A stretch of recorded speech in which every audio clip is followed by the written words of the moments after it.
women in the city of Point blank, do what I should, man. Point blank.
Yo.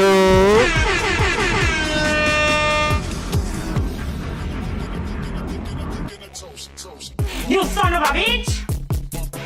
Hey yo, what the fuck? What's happening? What's happening?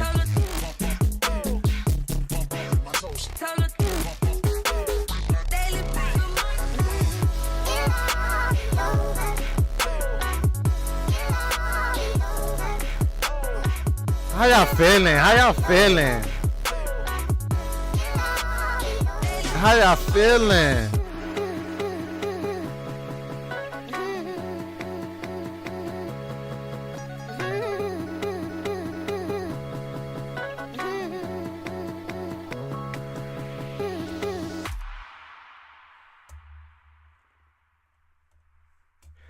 What's happening? What's happening? What's happening, man? It's your boy here, man. It's your boy here. Yo, we back. We back for another one, man. We back for another one, man. It's your boy here, man. Yo, how y'all doing, man? How y'all doing? How's y'all day been, man? How's y'all day been? How y'all been, bro? What y'all did today? What today is? Sheesh, that's crazy, bro. What is today? What is today? What today is? What is today? What is today? What is today? Today's Monday. Yes, today is Monday, bro. Today is Monday. Bro, how was your Monday, man? How was your Monday? How was the start of your week? How was the start of your week? I hope you guys had a fantastic start to your week. I hope you guys have a fantastic start to your week, man. Sheesh, man. My week is starting off pretty well, man. We ain't got too much going on at work, but we got work to do, but there ain't too much going on at work. Yeah, man. So and sheesh, man. I just picked up a side job, bro. A little side little gig, man. That'll is gonna take me away from the stream a little bit. But minor setback for a major come up, man. So, we ain't gonna dwell on that shit too much, man. We ain't gonna dwell on that shit too much, man. But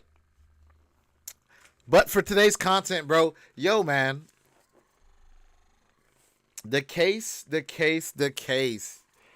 Diddy case, bro. Yo, today is jury selection. Today is jury selection, man. Today is jury selection in the Diddy case, and it was a pretty interesting case. I must say, it's a pretty interesting case.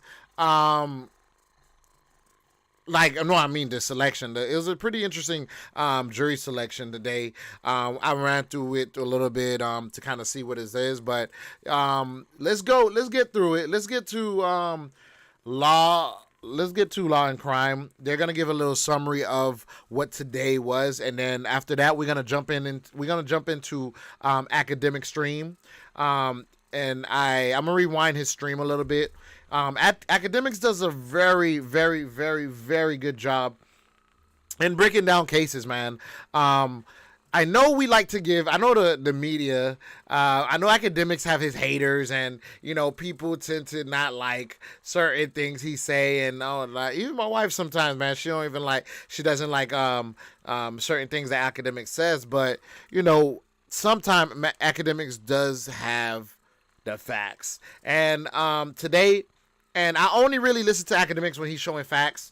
Well, I listen to him all the time, but I only really listen to him and grasp what he's saying only when he's stating facts. So today he's stating facts. So we're gonna listen to the summary. We're gonna listen to the review of what happened in jury selection today, and then. Well, we're going to listen to the summary of what happened, and then we're going to jump into the academic stream and see if we can catch it before it ends. Because I know if we don't catch it, like they're not going to give me the replay that I'm looking for.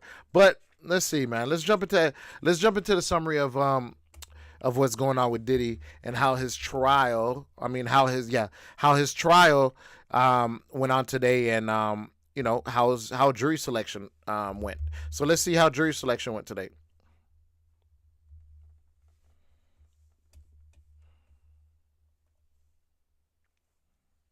Day one of jury selection of the criminal trial of Sean P. Diddy Combs has begun. We learned about potential celebrities who might be mentioned at this trial, a theft of a wand at the Harry Potter store, Combs apparently admitting he's nervous, and whether or not we can actually get an impartial jury to hear this monumental case. This is a full recap of the day and what you might have missed in court. Welcome to Sidebar, presented by Law and Crime. I'm Jesse Weber.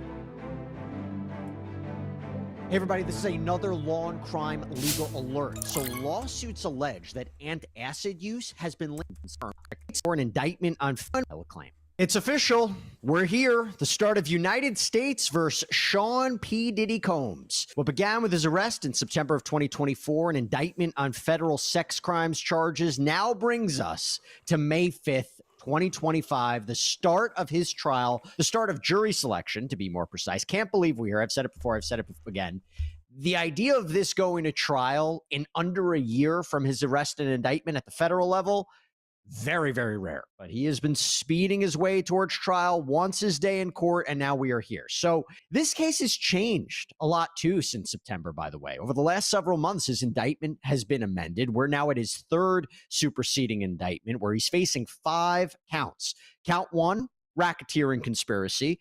So that's that Combs and others allegedly created a criminal enterprise using the resources and personnel of his multifaceted business empire, where he allegedly abused, threatened, and coerced women to fulfill his sexual desires, including engaging in prolonged or extensive or elaborate sexual performances, sometimes known as freak-offs, that included sex workers. They're the underlying predicate acts that need to be proved, at least two need to be proved in order to get the racketeering charge, these underlying crimes that make up the larger pattern of criminal racketeering activity. So whether that be kidnapping, forced labor, arson, sex trafficking. And speaking of which, counts 2 and 4 are sex trafficking by force, fraud, or coercion of victims 1 and 2, namely that Combs intentionally harbored, transported, enticed these alleged victims to cause them to engage in commercial sex acts using force, fraud, or coercion. Commercial sex acts meaning something of value was exchanged or promised. Counts 3 and 5, transportation to engage in prostitution, namely that Combs allegedly transported victims and commercial sex workers for purposes of sex work, for purposes of prostitution. And now we need a panel of 12 jurors with potentially 6 alternates to sit and hear this case in Manhattan federal court. And it's being reported that 150 potential jurors are being brought in. So what did day 1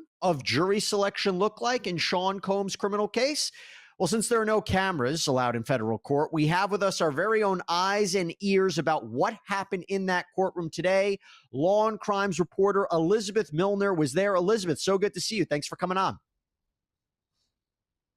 Oh, thanks for having me, Jesse. And if you guys didn't know, when it comes to federal cases and that specific court, Manhattan, they do not allow cameras in there.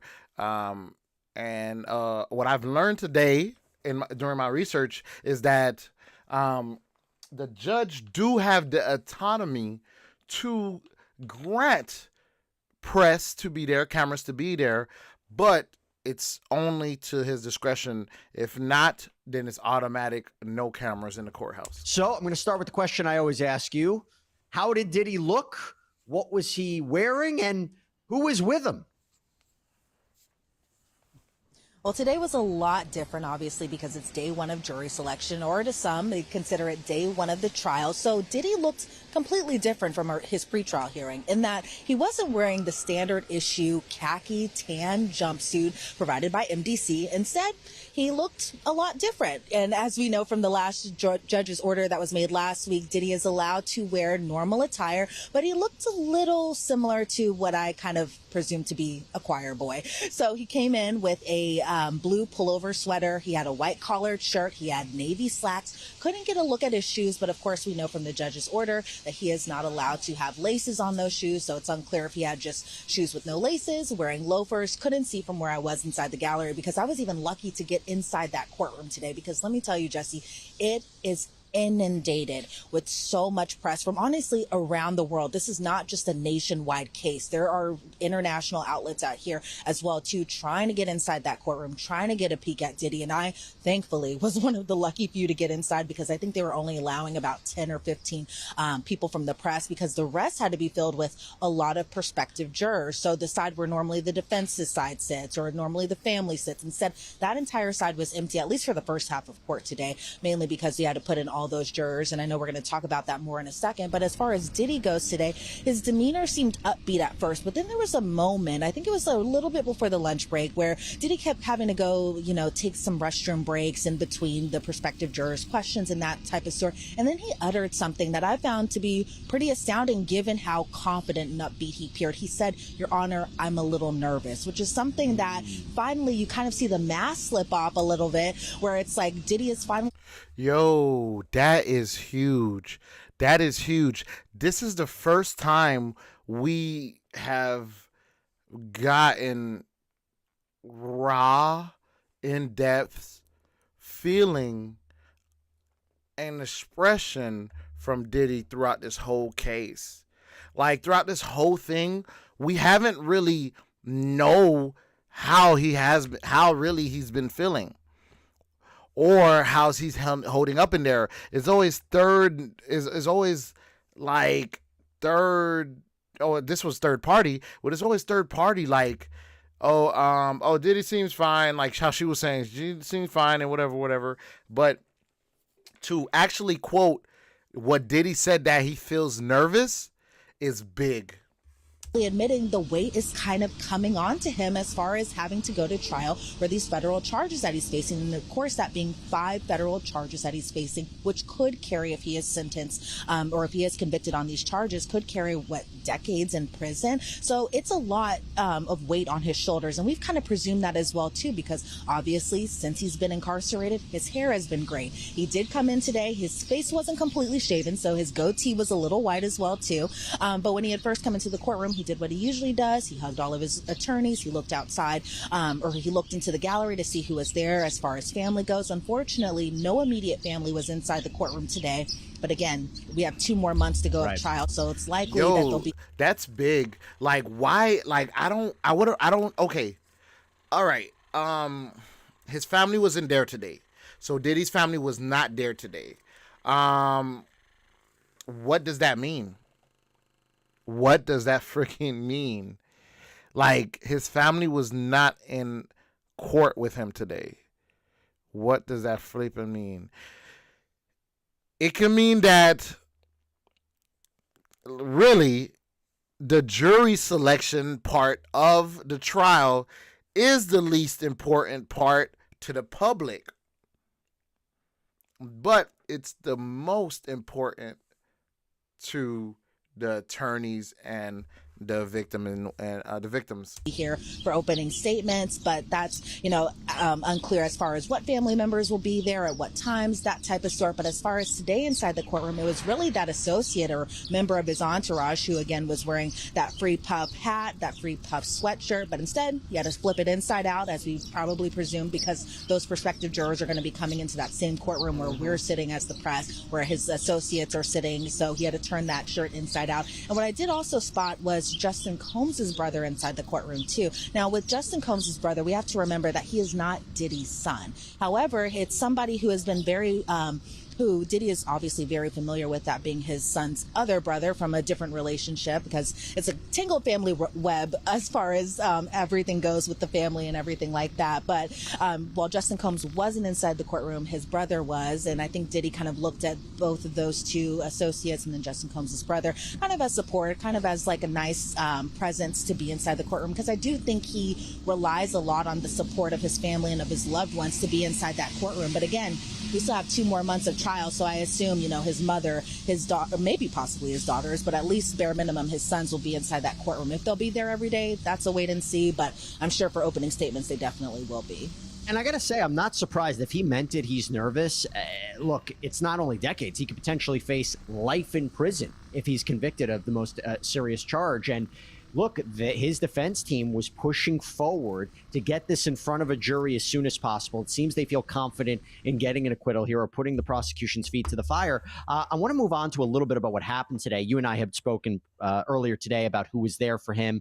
Attorneys there for him. Mark Garagos now there is in a more of a consultant role. So you have the attorneys, you have the prosecutors in court. I want to talk about the jury. Okay, so it's my understanding that prospective jurors came in last week. They filled out these questionnaires, and based on their responses, that number is going to be ultimately whittled down to the jurors who were selected in this case. So first, before we even get into the ins and outs of what jurors said in court, can you just give us a brief snapshot of what were some of the questions that these jurors were asked in their questionnaires, because that became a big focus of today, what their responses were. So, and I know, and by the way, just to let everybody know, a little while ago, the court actually released preliminary instructions in this case and some of those questions too, and maybe we'll put it up. But Elizabeth, you give us a general brief idea about what were some of the questions they were asked.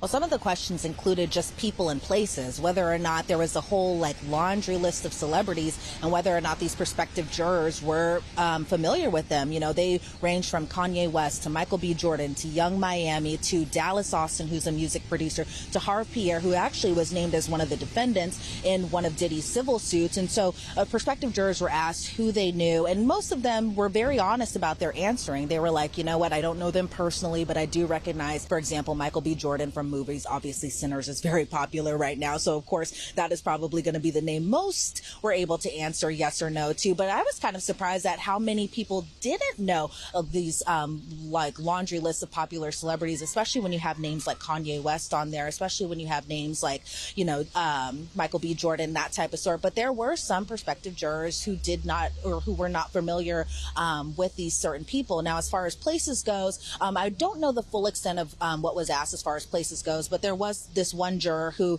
did kind of talk about a hotel, the Essex House Hotel, that was on the list of places that prospective jurors were asked about. And this juror in particular, he just said, you know, he had worked at this particular hotel sometime last year and all of that sort. Now, as far as some of the other questions that were asked, you know, they were asked simple questions as far as, do you know any additional information about this case? Do you have any training in addictive treatment, domestic violence, sexual abuse? Do you have any views about prosecutors or law enforcement? Have you been involved in legal issues such as a lawsuit, such as a criminal case? Have you been a victim of a crime? Do you have feelings about law enforcement, hip hop artists, witnesses testifying under immunity, witnesses also testifying under a pseudonym? And is there any reason that you wouldn't be able to serve as a prospective juror? Now, some of these questions, especially when it comes to like legal issues, criminal issues, surprisingly, a lot of people were very forthcoming, whether it be that they were in a DUI accident, that being that they were the victim of a DUI accident. Yo, let's be for real.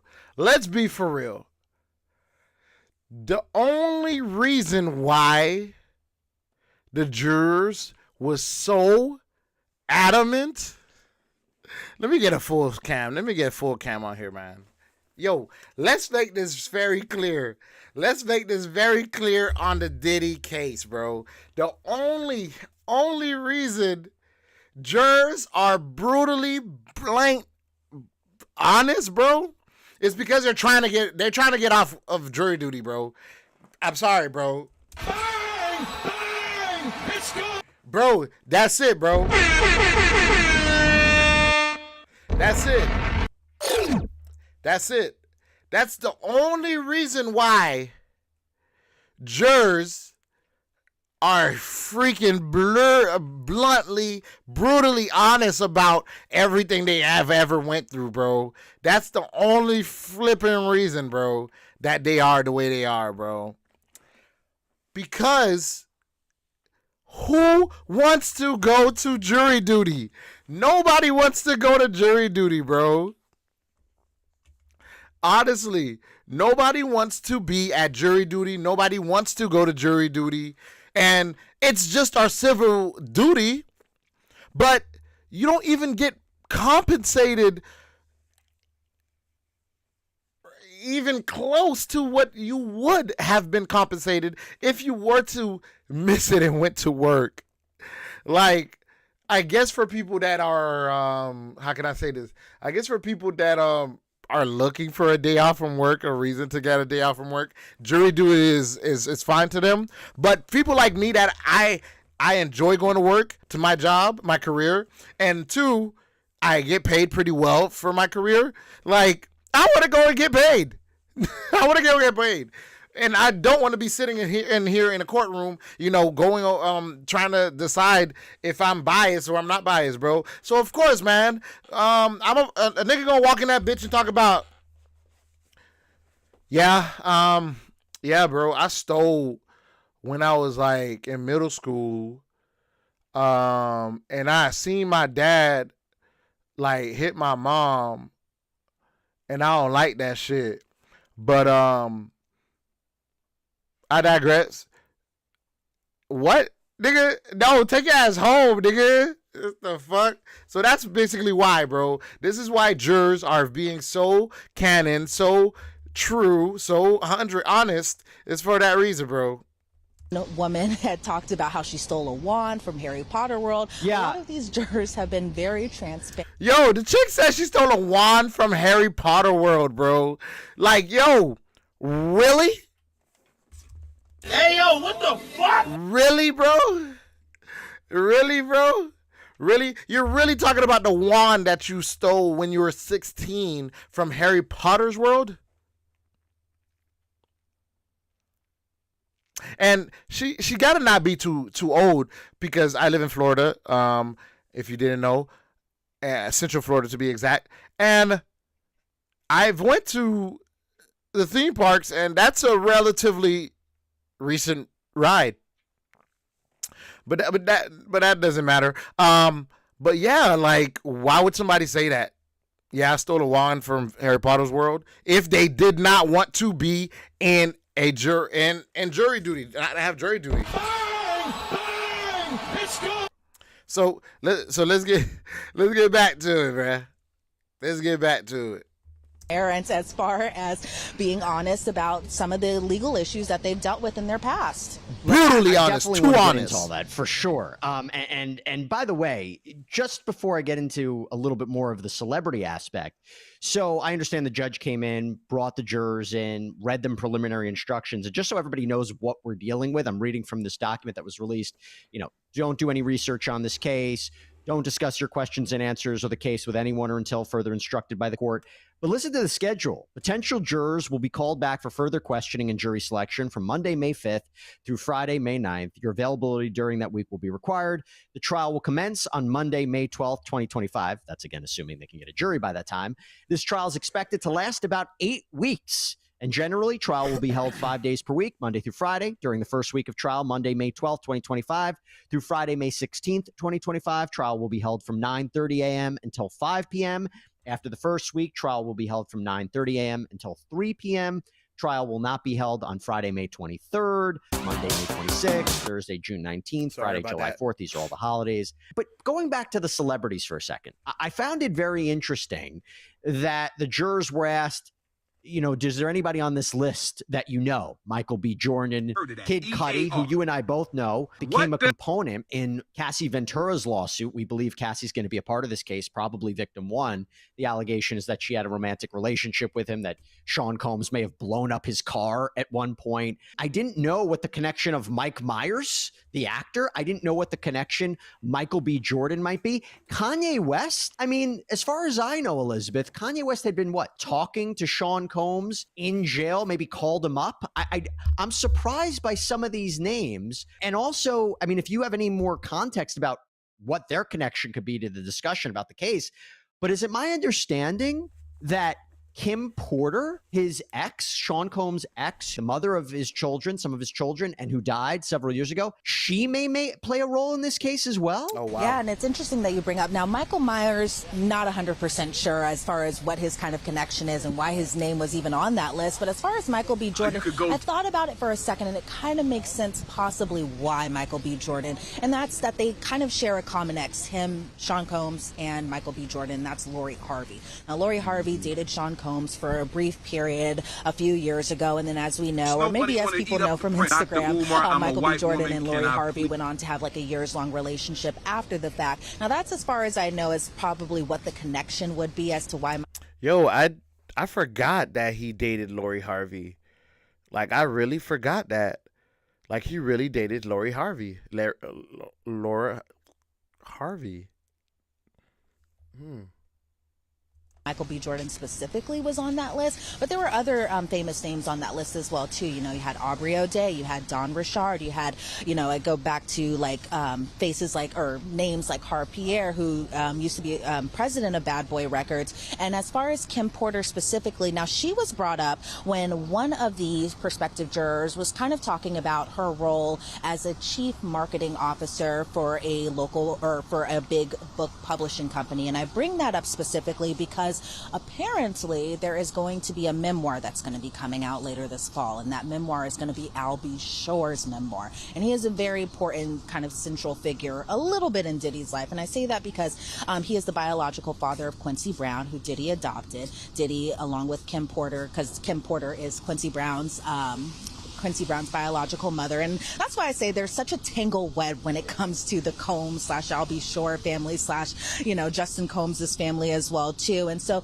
that was kind of the context as far as why Kim Porter and even Al B. Shore were brought up, in that a prospective juror did work at a local or at a publishing company. I think it was Simon & Schuster.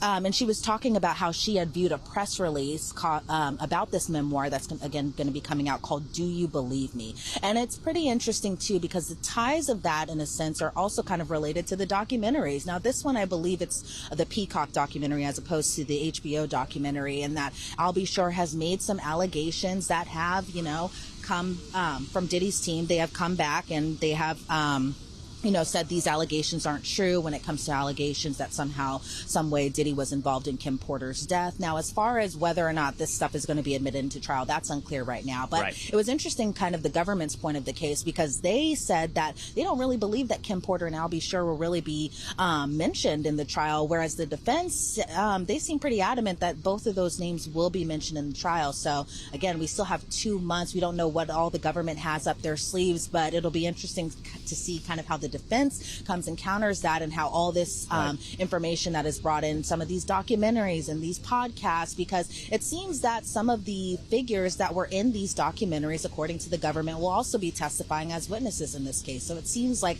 you're kind of just having a little cross pattern above all boards when it comes to what's going on and how some of these people in Diddy's lives who have appeared on these documentaries will appear inside that courtroom as well too. So damn. So the people that were on the said documentaries, for example, the downfall of Diddy, there was several documentaries. There was the downfall of Diddy. I think team. Hey, yo, what the fuck? Did I almost say Timu? Fudge. Tubi had Tubi released a documentary as well on the whole Diddy saga case. So there's been a lot of news and chatter around this. So to hear that they might be bringing on people that were on said documentaries is kind of alarming. It's kind of alarming.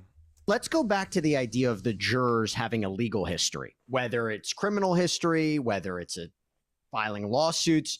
You got to tell me what you learned. And please, just to reiterate one more time for our audience, because it struck me, you had a potential juror who stole a wand. She was probably one of my favorite prospective jurors, I'm not going to lie, that I saw inside that courtroom. And she was interesting. She was a 30-year-old woman. She had talked about how she could be fair and impartial when it comes to this case. She said as far as the list of people and places, she only knew about 2 celebrities on that list. But she was interesting because she said she had a concert or a conference with unrefundable tickets, but then said she could make it work if she were to be selected as part of this juror. But again, she said she could be fair and impartial. She understands that she can't talk about this case with her sister-in-law, who, by the way... What is she saying? Bro, cut her! Why? I hope they cut her. I hope Diddy team cut her ass. Like, honestly, I hope Diddy team cut her ass. She had said in open court that her sister-in-law is a therapist. She had previous training as a teacher to deal with sexual harassment, something that we saw a lot from these jurors talking about, whether or not their job training actually required them to deal with some levels of sexual harassment, that being a training, that being a course, some type of thing. And then she said she had a friend who was a police officer, but as far as her stealing the wand from Harry Potter World, that was obviously brought up in open court, and she was very honest about it. Honestly, when when the judge asked her, what did you steal? And she said a wand, there was an audible chuckle inside that court. Motherfucker. You stole a flipping wand and you disclosed it to the judge? Bruh.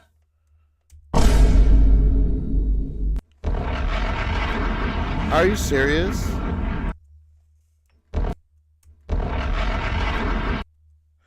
You stole a wand and you admitted to the judge. Tell me you do not want to have jury duty without telling me you don't want to have jury duty. Room, but pretty much she wasn't convicted of a crime or anything like that. She had to pay a fine. She was prohibited actually from going to Harry Potter World and Universal Studios in Florida for about a year. So by this time, it looks like she Yeah, can we don't actually wanna go ask. back there again. But she made some another Steven interesting asked. comment whenever she was being questioned by the judge, and that she had said that and again, I have to kind of commend some of these jurors for being just very honest and inside that courtroom today. Why were they you know, so when honest? asked about social media posts and if she made posts about the case, she didn't say she made a post about the case in particular, but instead she said she liked to post about the case. Now, she said it was kind of some comedian making a joke about the baby oil, and she was adamant inside that courtroom today that she found it pretty funny, which is, I couldn't see Diddy's face whenever the baby oil or anything like that was mentioned, but he sat there kind of, you know, taking it all in. From what I could see from him, he kind of had no reaction. Yo, imagine, bro. Imagine you're flipping Diddy, right? Not flipping him literally, but imagine you're freaking Diddy, and this case is about you and the acts and your acts in the bedroom.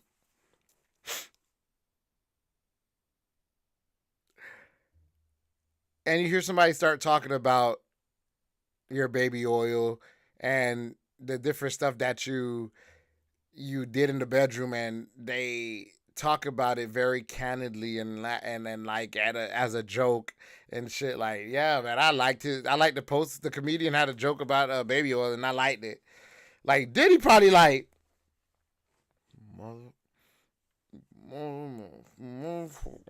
like he probably man, he's probably kicking his ass, bro. He's probably kicking his flipping ass, bro. From what I saw, but she was pretty adamant that the post that she saw had to do with baby oil and had to do with Diddy, and she just liked it because, as she says, it was funny. And the judge said that she will proceed as a potential juror in this case. Yeah, and I saw that there was another juror. And by the way, maybe she stole the Elder Wand because it might be excusable, right? It's the most powerful wand in the Harry Potter world. Everybody should know that. But anyway, side note. But I know there was another juror that sued the Port Authority for an injury. They hurt their back on an escalator. They ended up settling that. There was also a question about insurance fraud. You had another juror who says that their uncle was charged with raping someone else, another family member. So it's interesting to hear about their past legal connections. But talk to me now about what did the jurors say about their exposure to the case? So other than the fact they might know celebrities or places, talk to me about what they've seen about the case, whether that was documentaries, whether or not that was evidence that has been released so far in this case. What did we learn about what the jurors' exposure to the Sean Diddy Combs criminal case has been so far? Yeah, it seemed like it really kind of varied. Some people have seen the documentary, that either being on HBO, The Fall of Diddy, or if they've seen the one on Peacock as well too. Not very much mentioned about BBC or anything like that. But as far as just other mentions of what they have learned about the case probably beforehand was just water cooler talk, you know, at the office. One woman said she actually works at HBO, and she was saying that, you know, people have chatted about the case. Now, she says her job in particular didn't have anything to do with the documentary or anything like that. She was just pretty much a photo producer, so she had no kind of ties into the documentary or anything boy like look clean that. right there. It seems like a lot of people boy look like a bag of money right familiar there with the case, whether it be, you know, them seeing the CNN video, which obviously we'll see in trial, the raw version or whatever they were able to piece together, the government was, and showing that in real time, or real speed, I should say. Some people, again, were familiar with the documentary. Others were familiar just by his arrest. Now, whether or not they knew he had been detained this entire time, that part was a little bit unclear. But as far as the exposure to the case, a lot of people, and I say a lot of people, actually, it kind of just varied, really. Like some people were in the know about it, others weren't so much. But for the most part, there weren't too many who said that they couldn't be fair and impartial just because they, for example, saw the CNN video. One prospective juror said that she had empathy, but she said that she could also be able to kind of listen to the facts, listen to the evidence, and then some even saying that, you know, maybe it doesn't show the entire picture and all of that sort. And so, you know, I was actually kind of surprised at how many people were familiar with this case, given that they might have to become prospective jurors now. And by the way, real quick, Elizabeth, certain jurors, and I'm going to ask you about this, is they were asked about whether or not they were sexually assaulted or harassed either them or somebody close to them. And talk to me about what you learned of their responses. And also, did they have to provide that information in a separate room for privacy reasons? Because obviously talking about sensitive material like this in front of an entire courtroom of people could be difficult.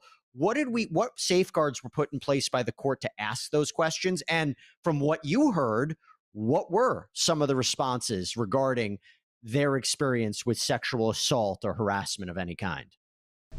So as far as some of those really personal questions, I was honestly surprised at how many were forthcoming about talking about it in open court. You know, the press is inside that courtroom. A bunch of attorneys are inside that courtroom, either for the government or for the defense. You know, there are some family members in there. So I was surprised at how many people were forthcoming about talking about either previous sexual abuse. Some talked about molestation. Others talked about being fondled by somebody who was older than them when they were teenagers. So these very sensitive topics. But then there was one juror who, you know, did take it up at a sidebar. And kind of how that works is the judge will ask the question, you know, have you had any prior experience with sexual abuse? And do you feel comfortable talking about this, or would you prefer to do it in a more private manner? So instead of taking them even outside of the courtroom or even into the judge's chambers or anything like that, what they all did, well, not all of them, it's too many lawyers for all of them to kind of rush up there. But what they did was 2 lawyers from each side. So it's going to be 2 people from the defense, 2 people from the government, the court reporter, the judge, and I think the judge's clerk was in that kind of huddle as well too. And they just kind of spoke honestly and candidly while there's kind of this static going on in the courtroom. But the thing is that Diddy himself can kind of see the live transcript of what is being talked about from this prospective juror. So although we as the press can't hear what they are talking about or what these answers are, Diddy can kind of see a live transcription of it from inside, or not from inside, but from at the defense table, where there's kind of a big computer set up and all the live transcriptions kind of going through that. So he can see the answers. So that kind of took care of the logistical issue, because at first they were talking about kind of sealing the answers, then kind of having it separate, and it would be too much, that it would take up too much time. But it seems like the method at which they're going is working out for both sides. You know, they go up, it doesn't take maybe more than about 2 minutes or so. They come back down. The judge will either keep the juror or dismiss the juror. And in this particular case, this juror who went over to the side. So the thing about Diddy reading that transcript, so you know that court is like a public hearing. So everything that happens in a court hearing, you can go to your local or the local you could go to the local courthouse and just ask for it and print it and just pay for it. Or you could go online and pay for it and then just have the PDF. So from what I've been hearing is that the judge is allowing both parties to know about it, the defense and the prosecutors, to know the response and answers to these jurors' answer that goes into the secondary courtroom for confidential conversations when they don't feel comfortable speaking it out loud in front of, you know, Diddy attorney, the prosecutors, and everything else. So they end up going to another for privacy. Now, when it comes to what is public, the judge has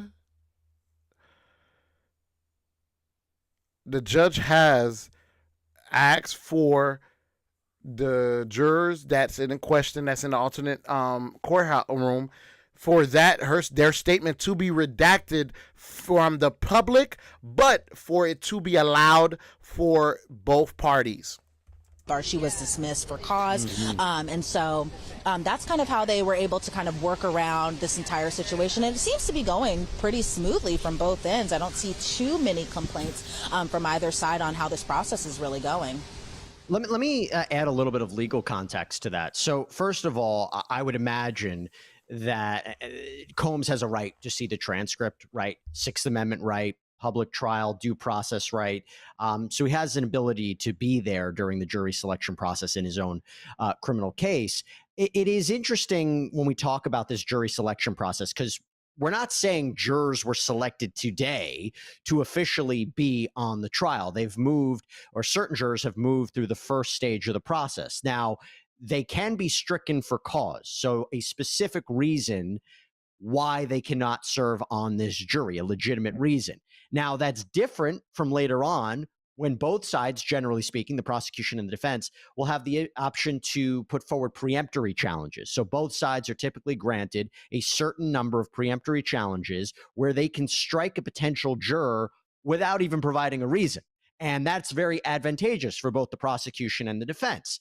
But Elizabeth, moving on from today so far, based on Judge... But I feel like although they have that power to just say, I don't like this person because of how they look, how they dress, and what they say, how they sound, they do have a limit of how many they can do that. And yeah, they do have a limit of how many they can do that.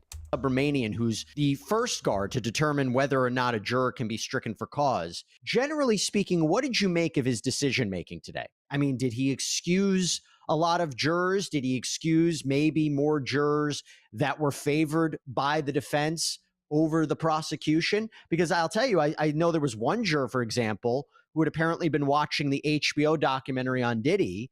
The prosecution was concerned about this juror, and the defense wasn't concerned, but the judge ended up excluding that juror nonetheless. So from what you could see on day one, were there a lot of jurors excused? Did it seem that more of the defense's preferences for jurors were excused, maybe more of the prosecution's? And where are we right now? I mean, do you believe that we're actually going to get a jury seated in a week? I would. The reason why he said a week is that it's because the judge today he laid out his expectations for the hearing. He stated, I quote, that he's looking for. He stated, I'm paraphrasing, that he expect this to be I think he said a 6 to 8 week process. I believe it was 6 to 8 weeks, a 6 to 8 week process, and he believed that, and he would like and believe that the trial should start on the 12th. That is next Monday. That's why they reference the trial starting in a week.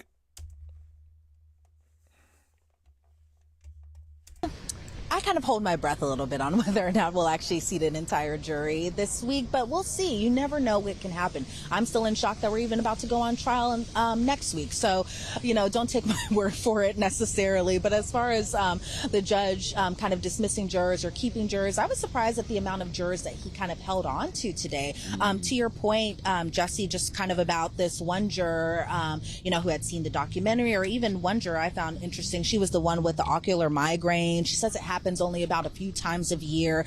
She says she needs like about 20-30 minutes, and I was kind of surprised that the judge had kept her on because she was also the one to kind of talk about how a dentist who she had worked under was previously inappropriate with her when she was a teenager and all of that sort, and yet the judge decided to keep her on. Yep. And there was one moment that Diddy, I could tell, wasn't too fond of this particular juror. I shouldn't say too fond, but you could tell that he didn't seem like he had necessarily wanted her as a part of the juror. And that was that HBO photo producer.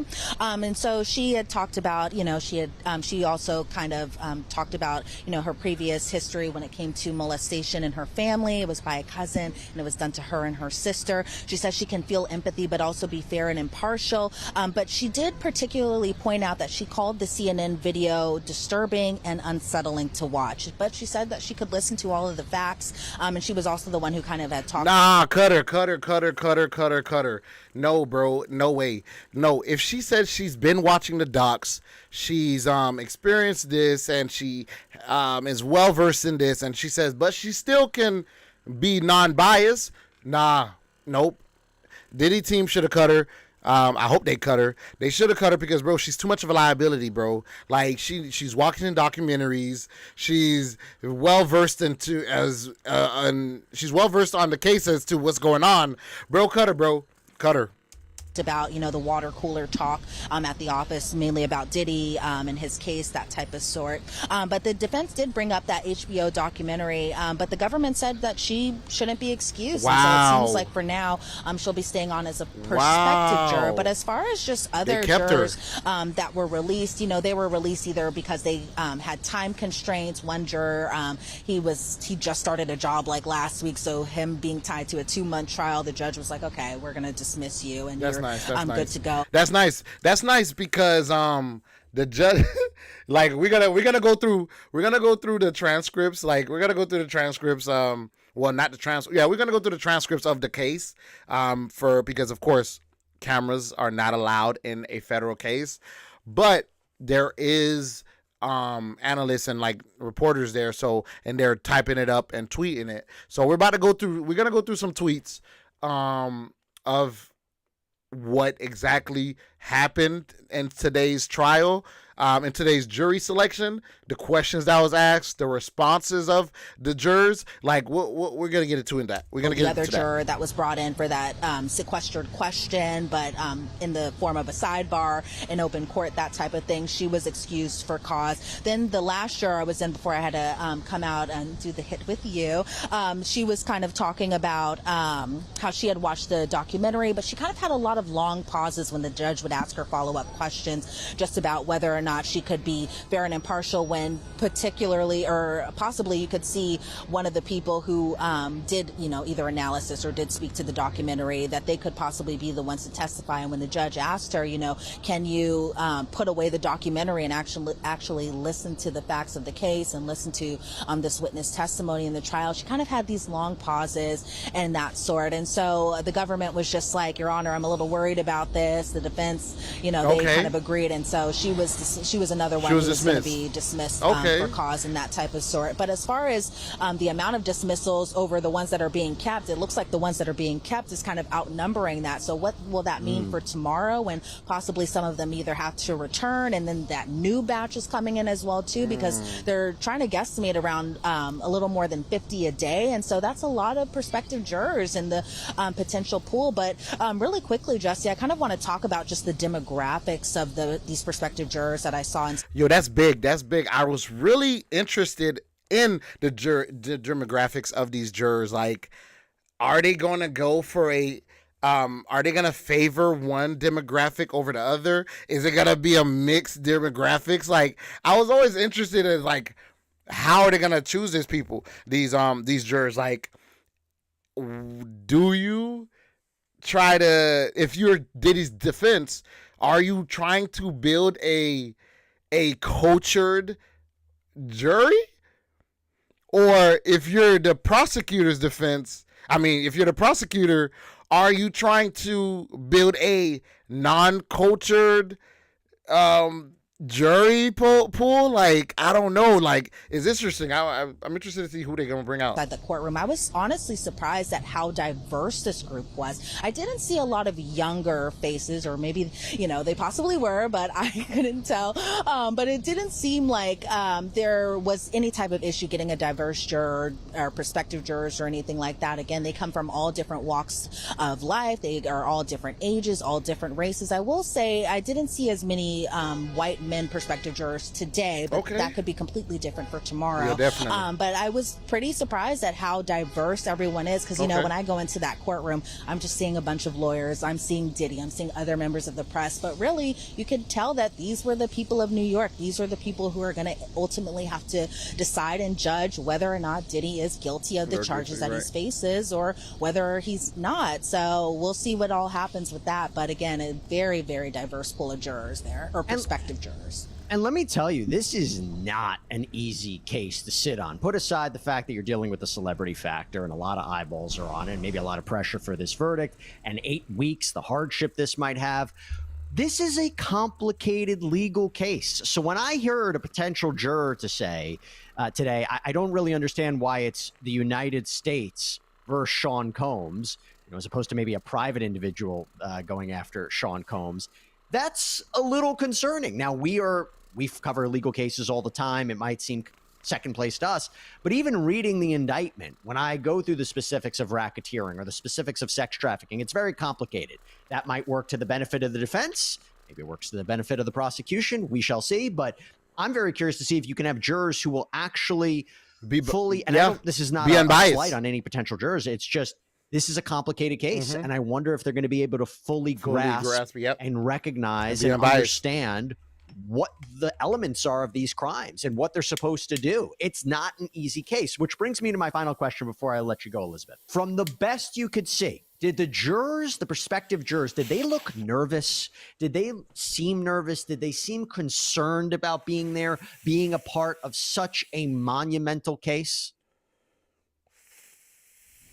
Not really, which is kind of surprising in the sense because when the jurors were kind of brought in and they were all brought in together, some were in the gallery, some were actually in the jury box, Diddy and his defense team are facing all of them, which to me, I would feel a little intimidated by. Definitely. But to me, a lot of these jurors just looked at Diddy as if he was just any other person who possibly, or who is going to be facing these types of criminal charges. Now, whether or not inside their minds, they're like, oh my God, that's Diddy. That's unclear. Obviously, I can't get inside all of these prospective jurors' minds or anything like that. But there was no noticeable reaction from what I saw. Now, I was kind of in the back on the right-hand side of the courtroom and that sort. But I feel like the jurors were more kind of conflicted just about having to spend what could be 2 months on this jury. I think they were more kind of pressed about that than actually who the defendant was. So from what I could tell, everyone seemed up to the task, or if they weren't up to the task, they were very vocal about that. But as far as just kind of, this possible wow factor or the celebrity factor by seeing Diddy inside the courtroom, nothing that I could tell from being inside there. But who knows, maybe inside their minds, they were thinking something completely different. But again, as far as what I could tell, I feel like a lot of jurors were more kind of worried about the time length of this trial as opposed to who the superstar defendant is. Elizabeth Milner, great reporting as always on what is sure to be a memorable case. It is one of the most significant, memorable criminal trials that we have covered here on Law and Crime. And thank you so much for being our eyes and our ears in that courtroom, because unfortunately we don't have cameras, and I could do a whole sidebar episode on how much I hate that. But thank you so much. Great reporting. And I know it's been raining today, so I'm happy you're able to stay dry. But Elizabeth Milner, thank you again. And that's all we have for you right now here on Sidebar, everybody. Thank you so much for joining us. And as always, please subscribe on YouTube, Apple Podcasts, Spotify, wherever you should get your podcasts. I'm Jesse Weber. I'll speak to you next time. All right. Definitely, bro. Yo, let's quickly jump into it before academics get out of here, bro, because I really want to go through this shit. Let's give you a rundown. So like I said, academics, he must have went off. No, he's still on? Dang. I probably won't be able to see. Don't tell me he went off. Yes, he went off. Darn. That would have been nice. He had the whole, academics just went through the whole thing. Dang. Yo, academics just break it down. But we're going to move on, bro. We're definitely going to move on. Bro, so, of course, we all know Dr. Umar. And, of course, we know his feelings on Snow Buddies.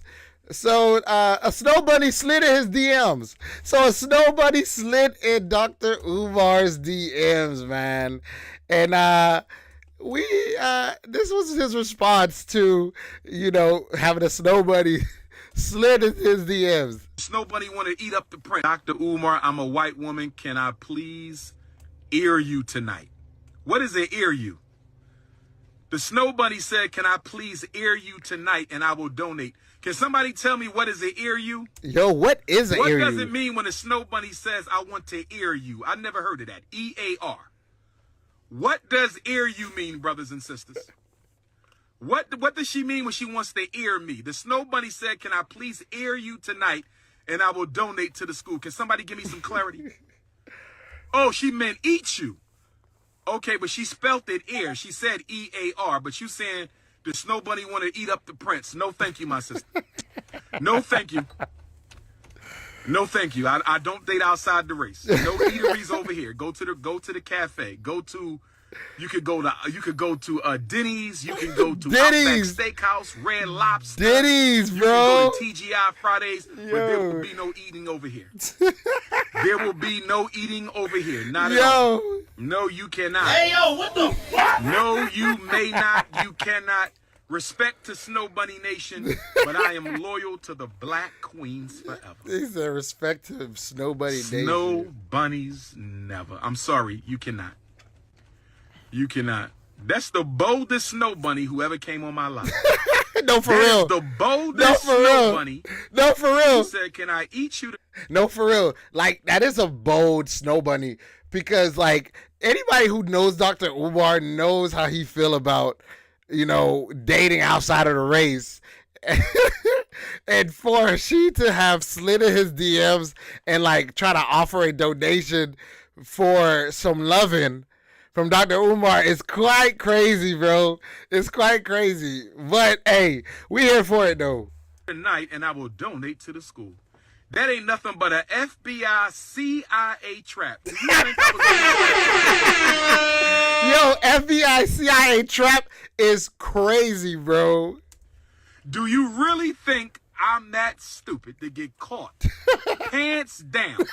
Shango stick out with a member of Neanderthal Nation. Yo, that is funny, bro. Yo, so that segues. Nobody wanted. So that segues into him having an interview this past week and talking about the Shannon Sharp situation.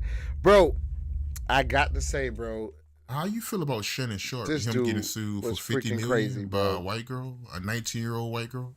It's interesting, Art, because last week I was at FDMG Academy doing some walkthroughs with some potential floor contractors because we still have to get the floors covered up. The concrete where we remove the rugs, that has to be covered up with tile.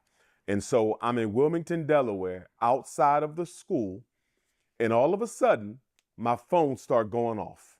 It started going off. I don't know if this was Monday or Tuesday, because Tony Busby, the attorney representing the alleged victim, Gabriella Zuniga, or should we call her Gabriella I Love to Sue Ninjas? Hey! But that case was entered into court Sunday, a week from yesterday. And so I think I was at the school on Monday. It must have been, Art, Monday or Tuesday. And so my phone is going off and I'm getting all these texts. Shannon Sharp has been Snow Bunny. Shannon Sharp has been Snow Bunny. Dr. Umar, Shannon is being accused of the unthinkable. That's crazy. Shannon Sharp has been Snow Bunnied. Like, that's an actual term. Because as you know, me and Shannon Sharp have had some back and forths over the internet. Never directly, but obviously me speaking to him and him speaking to me about, you know, his position that he don't date black women and that he prefers Caucasians. And of course, being who I am, respecting all women, no matter what the color, but I believe black men need to be with black women. And given the fact that Sean Puffy Combs finds himself in a situation he's in, and R. Kelly finds himself in a situation he's in, and Bill Cosby finds himself in a situation he's in, and of course, Sean Carter freeing himself from false allegations that Tony Busby had lodged against him, you would think that in the aftermath of all of these sex assault cases that's going on, that Shannon Sharp or any black male celebrity for that matter will conduct themselves in a more responsible manner. So I'm not here to beat a man when he's down, obviously, because as I've made it clear on social media, okay, to the disappointment of many, I stand with Shannon Sharp. And I stand with Shannon Sharp on Art for one reason and one reason only. And that is because what he did in having a relationship with a 19-year-old Snow Bunny is not illegal. And so dealing with the American court system, morals has no place in it. Morals have no place in American law. If it did, we would have never been enslaved. So in a court of law, it's about whether you broke the law. For It's real. not about whether what you did Was right or wrong. wrong. Yeah, and I agree. so I'm standing with Shannon Sharp because I don't want to see his life destroyed like Puff, like Kelly, like they tried to do to Carter, like they've done to Cosby. I don't want to see this happen to another man. And because she was not legally a child, although too young for nearly all of us to feel comfortable with a man of his age dating her, it was not against the law for him to be with this 19-year-old. And I feel like that's important. I feel like that's important to say because, like all over the internet and all over the blogs and all the streamers and everything, everybody's talking about that moral aspect of it, but nobody is saying nobody's really actually talking about what is being alleged. Everybody's all focused on his age, the age gap, their race, like all this other nonsense, like that really, to my opinion, really don't really matter. And it's morally, like what are you doing? But honestly, that ain't really the fact that's going on. Like, there's a bigger picture than what the heck he does in his bedroom and with who he does it with. Like, this guy is gonna go to trial just because of sexual assault. So, but nobody's really talking about that. So what do we know about this situation?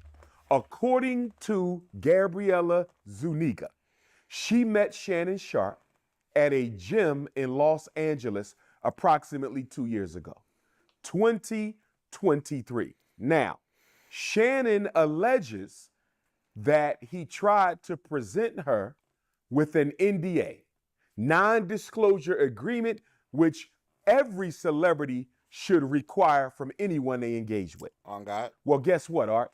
She decides she's not going to sign the NDA. Red fucking flag. That right there was a warning to Shannon Sharp that this 19-year-old, who you shouldn't be dating anyway because of her age, because of her race, you need to end this.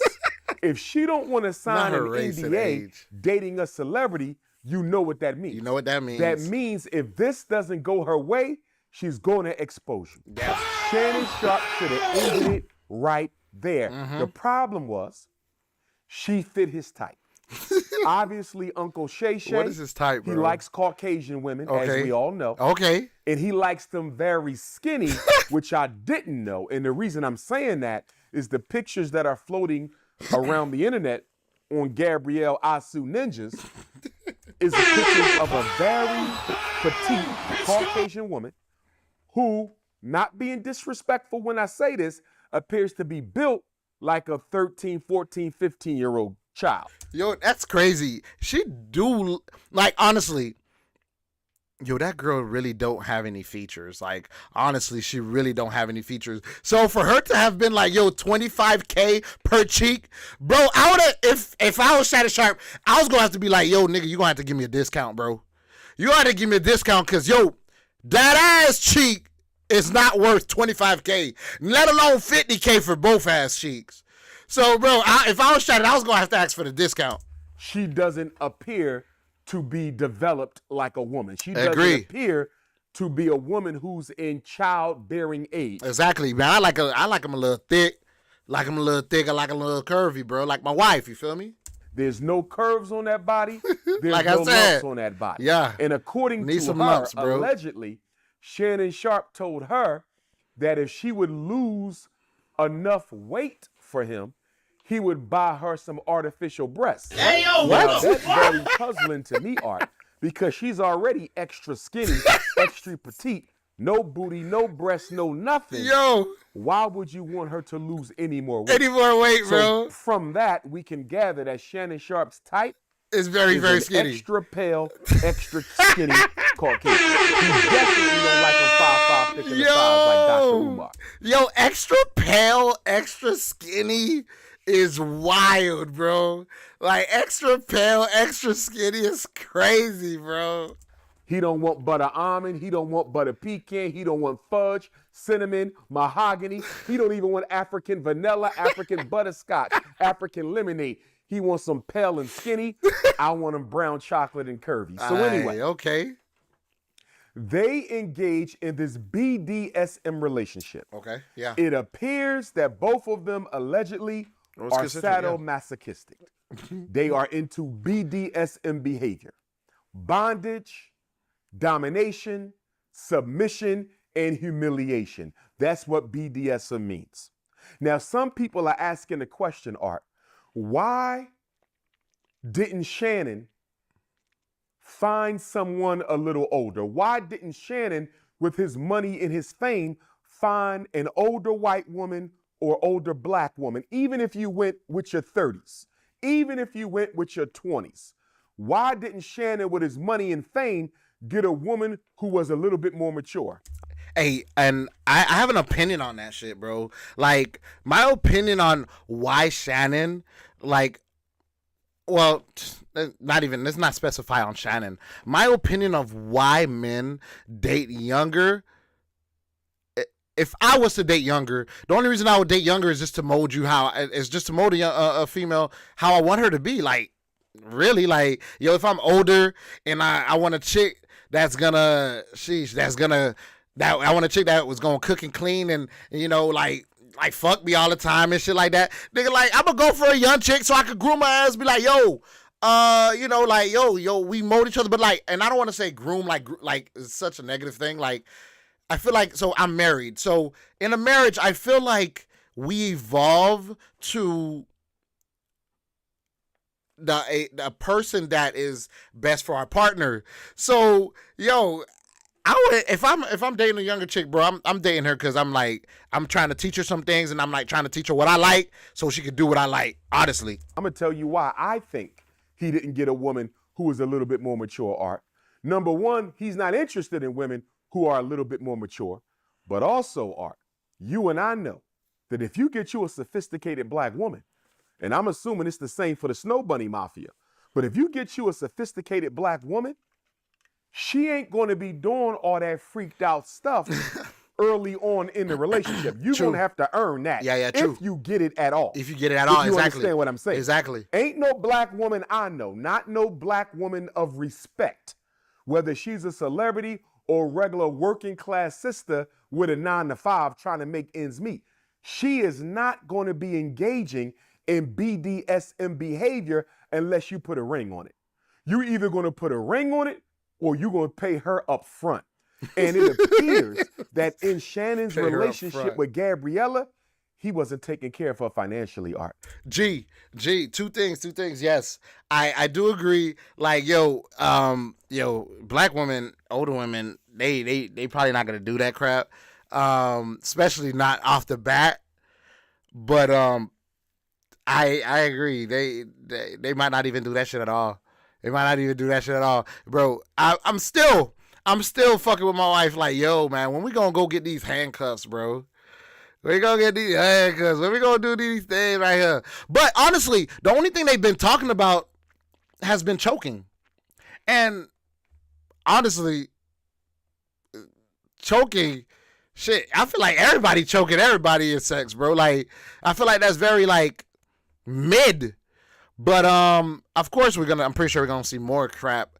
But, yo, other than the choking and the freaking, the choking and the freaking race play, I really don't feel like it's that crazy. It does not appear that he crazy was as far taking as care BDSM. of the Snow Bunny financially. Because if he was, why are there texts of her asking him for $10,000? Gee. If you are a multi-millionaire celebrity, king of the black podcast amongst the celebrities, you on, News One, you're on First Take with Stephen A. Smith, you on ESPN, Fox used to be on Fox Sports, whatever the case may be, ESPN. You got money. Why is your side piece, your jump off, why are you not taking care of her? He broke the first rule of being a player as a celebrity. You keep them happy so they don't destroy you. Yeah. You keep them happy so they don't expose you. And he was not taking care of her financially. that was a big mistake. But she was okay with that, Art. Why? Because it appears that Gabriella allegedly was looking forward to having Shannon Sharp's baby. She kept talking about getting pregnant. And then Uncle Shay Shay made another mistake because he says to her in the text message, if I still F with you. Yo, fuck that shit. Bro, Dr. Umar was ready for this fucking interview, bro. Yo, Dr. Umar was fucking ready for this fucking interview, bro. He was ready to talk about Shannon Sharp. Because, bro, dude is goddamn recalling specific details of the case. I know the case is all, I know the allegations everywhere, but Dr. Umar is literally breaking down that freaking shit piece by piece of investigation knowledge. Bro, like, yo, this nigga was fucking prepared for this fucking, he was prepared for this fucking interview, bro. Around my birthday. If I still F with you around my birthday, you can remove the IUD. Hey, yo, what the fuck? That was wild. That was wild. I couldn't believe Shannon Sharp said that, bro. Like, when I seen that message, that text message that he was saying basically, yo, I like, if you do, I'll give you a baby if you make it past my birthday. That's wild, bro. Bro, you about to be 56, bro. Well, like I said, bro, we're just judging this nigga fucking morally, bro. Fuck the morally, bro. What the fuck? He's having unprotected sex with a 19-year-old OnlyFans model. Illegal? No. Stupid? Yes. But here's where it gets even more critical, Art. By telling her she can remove her IUD, if you still messing with her around your birthday, you're giving her false hope. False hope, yep. You're giving her false hope. And what you're doing, Uncle Shannon Sharp, is you're turning this from a transactional relationship with benefits, sex for cash, and you're turning this into a legitimate romance. Yep. When Shannon told her she can take out the IUD, which automatically implies it's okay for me to get pregnant now, you automatically led this woman into thinking she was going to have a long-term relationship with you that would involve a child. Correct. Now, you and I know, Art, that something psychologically and emotionally had to be wrong with her, because why is a 19-year-old OnlyFans snow bunny thinking she's going to get married to or have a baby with Shannon Sharp? It don't make sense. Why would he give you a baby and have to walk around letting the world know I impregnated someone this younger than yep. my own daughters, almost old enough to be my granddaughter? He's not going to do that. For her to think he would tells you that she had the mind of a child. Wishful thinking, imaginary thinking, without a lot of common sense and logic. So let's go further, Art. This whole time she's telling Shannon, I want this big black baby. She says, I always wanted a black baby. Now, time out. Why does a 19-year-old snow bunny says she always wanted a black baby? You always wanted a black baby for what? Because that shit, yo, bro, this is my second time seeing this shit. This shit still is fucking bizarre to me. What this nigga is saying, bro. Yeah. No, but it's facts. It's facts, bro. Like, yo, it's facts. Why? Woman, why? Why was she saying these shits, bro? Why did you specify a big black baby? And then, oh my gosh, bro. Yo, this facts. Facts, bro. You didn't want a black baby to raise it because you're not black. Why would you want a black baby given the hell that black people suffer in this country? I believe she was trying to sweet talk him into the pregnancy.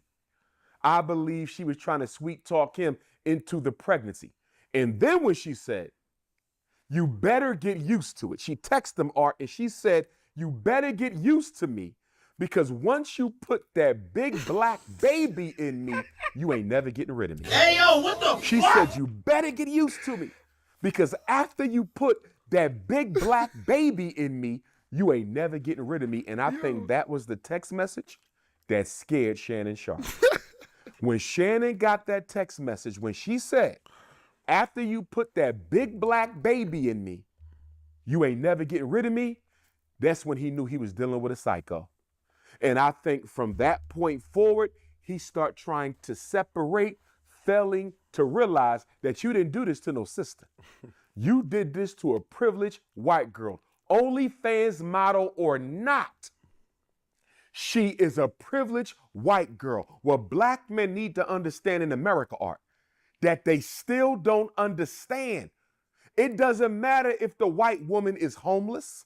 It doesn't matter if the white woman is strung out on drugs. It doesn't matter if the white woman is a prostitute. It doesn't matter if the Caucasian is an OnlyFans model. She is still a white woman in America. And if she accused you of doing wrong, you will be brought down and disgraced as if you were accused by Hillary Clinton herself. And so Shannon Sharp, not recognizing the political implications of this private sexual relationship, he gave her the weapons that she could use to destroy him. So first it started with, put your black baby gravy in me. And first of all, that's I don't want crazy, us to bro. gloss Hey, yo, over what the the fact fuck? that she is objectifying this black baby that she wants to have. Why not just say, I want your baby? Why not just say, I want a beautiful baby? Why not just say, I want Shannon Sharp's baby? No, I want you to put a big black baby in me. She's almost calling him ugly. And she's almost calling the baby ugly too. But what I want black men to understand, not that black is ugly for us, Art, but black is ugly for them. And so what she's doing, she's objectifying this baby even before she's impregnated. And this is important because black men need to understand, Art, that white women don't like us. They fetishize us. White women don't like us. They fetishize us. And the problem with the Negro, the problem with the coon, the problem with these politically unconscious, sexually thirsty black male celebrities, Art, is they can't tell the difference between a white woman who favors you and a white woman who fetishizes you. White women don't favor black men. White women fetishize black men. So moving on, Art. Tony Busby is suing. Yo, I don't know if that's true or not, but that shit's fucking wild. Shannon Sharp in court, Las Vegas, Nevada, Clark County, for his client, Gabriella Zuniga, I sue niggas, on 2 counts of civil violation. Number 1, he's being accused of intentional infliction of emotional distress. Intentional infliction of emotional distress. And number 2, he's being accused of 2 counts of sex assault. So you got intentional infliction of emotional distress and 2 counts of sex assault. Now, check this out, Art. Some people are asking the question whether or not I believe that the white power structure involved itself in this lawsuit. People are asking whether or not I believe the elites of the world put themselves or had some influence on this case. And I believe they did, Art. I'm going to tell you why. Gabriella allegedly told Shannon, let's back up. She sent Shannon a text, Art, and she said, I need $10,000. She sends Shannon a PayPal link for $10,000. Uncle Shay Shay says, I don't hit the Cash App. I got 10 grand for you when I see you. Gabriella says, I need it now. I'm broke. Uncle Shay Shay said, I'm not sending you no money electronically. 10K when I see you. So guess what she does, Art? Gabriella tells Shannon, send me a picture of the 10,000 in Texas. I want to see that cash. Guess what she was doing, Art? When she asked Shannon Sharp to send her a picture of the $10,000, what she was doing? She was setting him up right then. Oh. She was setting him up with the 10K. What do I mean, Art? Prostitution is illegal in Clark County, Nevada. Oh, shit. Prostitution is illegal in most states. So the reason she wanted Shannon Sharp to send her a picture of the money so she could have him arrested for solicitation of prostitution. Bruh. She plays dirty, brother. Godly. She plays dirty. She was lining up her ducks already when she said, send me what black man you know, Art, going to send a 19-year-old OnlyFans snow bunny a picture of $10,000. You know what that... Yo, every time this nigga says fucking snow bunny, bro, that shit fucking takes me out, bro. Yo. That looks like? It looks like I'm paying you for sex. That's prostitution. Puffy is being accused of that. R. Kelly was convicted of that. And the other thing she tried to get him on prostitution's Art, is illegal. the Mann Act.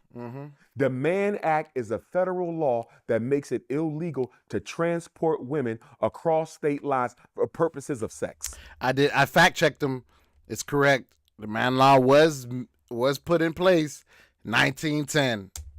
When Shannon It was put in place, so I think specifically it says it was put in place for the transportation of a woman from location to location for the act of sex. I believe that's what it says, precisely. I believe that's what it says. Shannon Sharp relocated to Las Vegas from Los Angeles, she followed him. When Shannon Sharp relocated from California to Nevada, she followed him. If she could show that she was paid to cross state lines to have sex with this ex-NFL superstar, he could be accused of breaking federal law. See, the Mann Act, Art, was created in 1910. And guess why the federal government created the Mann Act? To try to incarcerate the first black heavyweight champion, Jack Johnson. Remember, Jack Johnson was our first popular. Yo, this nigga just be talking sometimes, but this nigga be fucking spitting facts, bro. Yo, I fact checked everything he said. Like he's telling the truth, bro. Snow bunny. You know what the fuck hopper, he's right? saying. He was the first black man who openly, even before it was acceptable, openly ran around the world with white girls. And so the U.S. Congress, 2 years after he became heavyweight champion of the world, 2 years after Jack Johnson became heavyweight champion of the world, the U.S. Congress created the Mann Act. He became champion in 1907, 1908. They passed the Mann Act in 1910. And by the way, Art, the Mann Act is also known as the White Slave Traffic Act. That's the original name The for it. White Slave Traffic Act. So she tried to get Shannon Sharp to send her a picture of the money, Art, so she could get him arrested for prostitution, state charge in Nevada, and so she could get him arrested on the Mann Act, the White Slave Traffic Act, federal crime. She was playing dirty. But Shannon didn't fall for it. So guess what she does? She decides, I'm going to record the next sex act that we have. And when I record the next sex act that we have, I'm going to engineer this, allegedly, I'm going to engineer this to make it look like he SA'd me. So Art, she tapes it, she videos it, and allegedly, this video, the audio, has her telling him to stop. He allegedly doesn't stop. But guess what? When you listen to this, it sounds as if he could very well be continuing because she is a BDSM freak. If you are normally having aggressive sex, Art, if you are normally having bondage and domination in submissive sex, if you are... He's about to spit some facts there. Like he's about to spit some facts on this take. I feel like this was a very important take because it's true. Are having sadomasochistic sex. How do you know when it's sex and how do you know when it's assault? When does the sex stop and when does the assault begin? And it appears to me, Art, that she didn't have a problem with him sodomizing her. She had a problem with him not using a condom when he did it. But then my question becomes, if y'all were already having unprotected sex for nearly 2 years, why did you need him to wear a condom this time? I'll tell you why she needed him to wear a condom this time, Art. Because she was setting him up, as he rightfully said, for the shakedown. For the shakedown. So first of all, Art, she wanted a baby out of Shannon. Because for a snow bunny dating a wealthy black man, a baby is financial insurance. For a snow bunny dating a successful black man, the mixed race baby, the big black baby, is my financial insurance. She thought Shannon Sharp was into her until the infamous Instagram Live scandal. You remember that? When Shannon Sharp was caught on tape banging out a snow bunny on Instagram Live. He claimed he didn't put the Instagram Live on. We will never know the story, but that ain't the point. The point, Art, is she was looking for a baby until Shannon cheated on her with the Instagram Live scandal. Exactly. Everything changed after the Instagram Live, Art. Everything changed.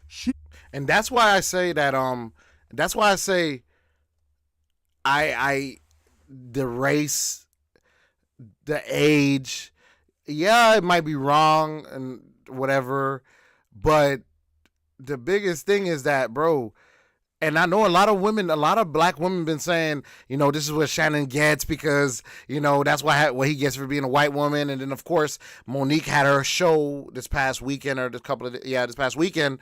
And she brought up Shannon at her show, stating that, yes, she told Shannon to stay away from those white women. Let me see if I can find that real quick. Because, let me see if I can find that bit real quick.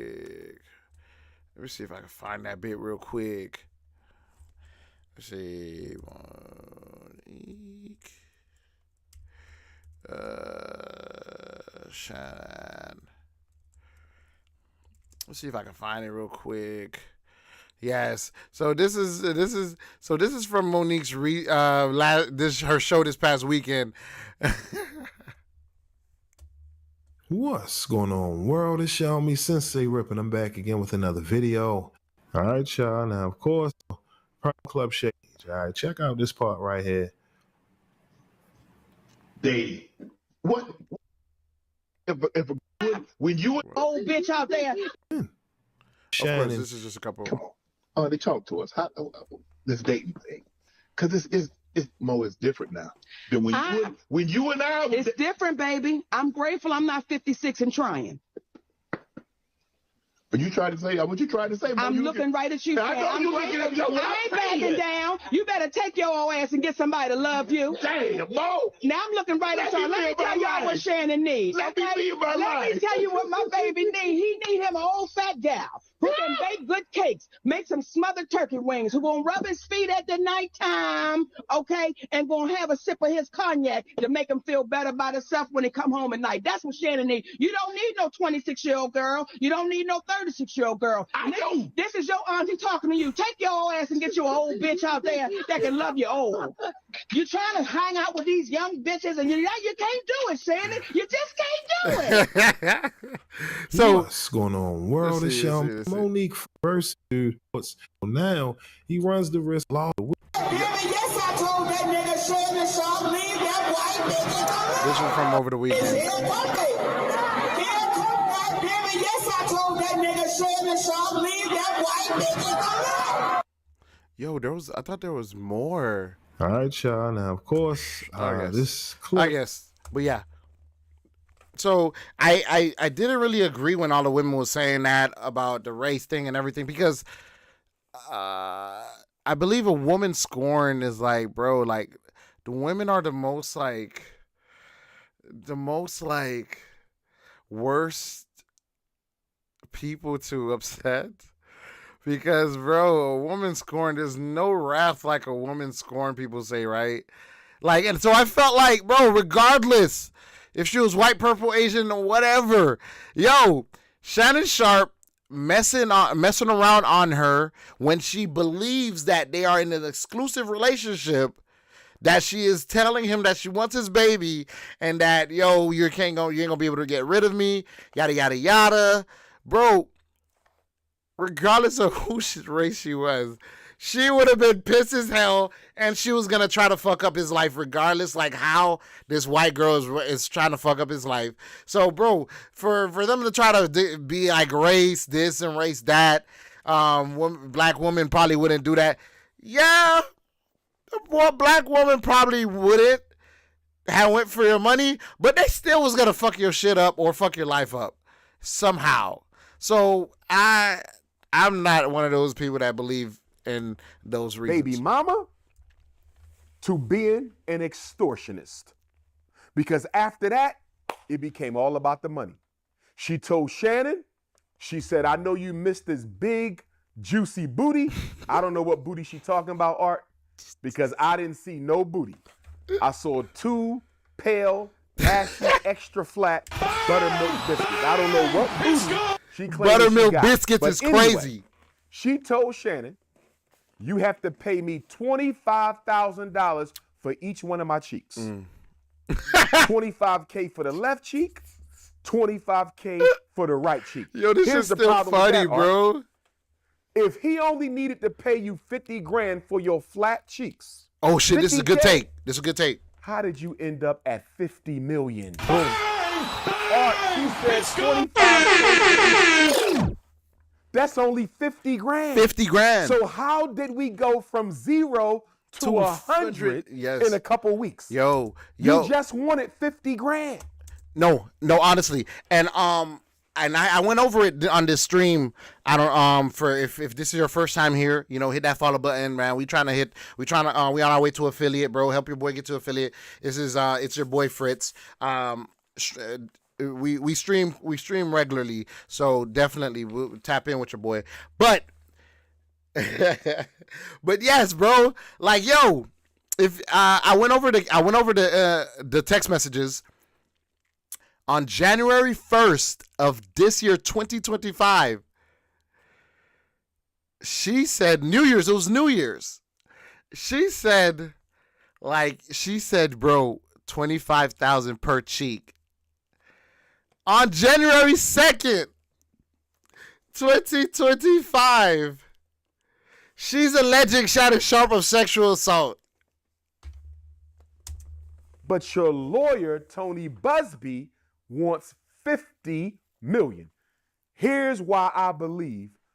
So it is. Yeah, I agree with Dr. Umar. I believe the 50 million increase from 50,000 is Tony Busby. Tony Busby is at the helm of this, bro. Fact check me when it comes out. The power structure might be involved, Art.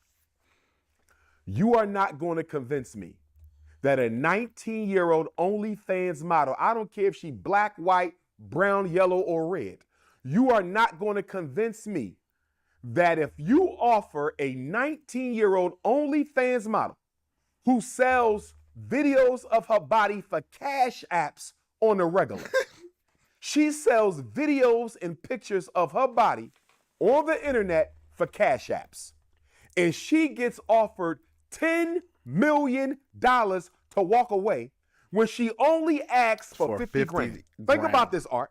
She only asks for 50 grand. Shannon Sharpe says, I'm going to give you 10 million to walk away. And she says no.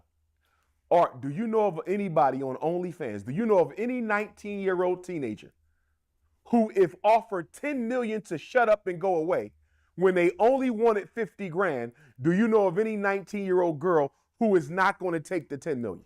Nobody. I know everybody's taking that bitch. Bitch, I'm taking 10 mil. Thank you. You on OnlyFans. You making money by selling your body, so you clearly not doing too well in these streets. God damn. You get offered 10 million and you turn it down?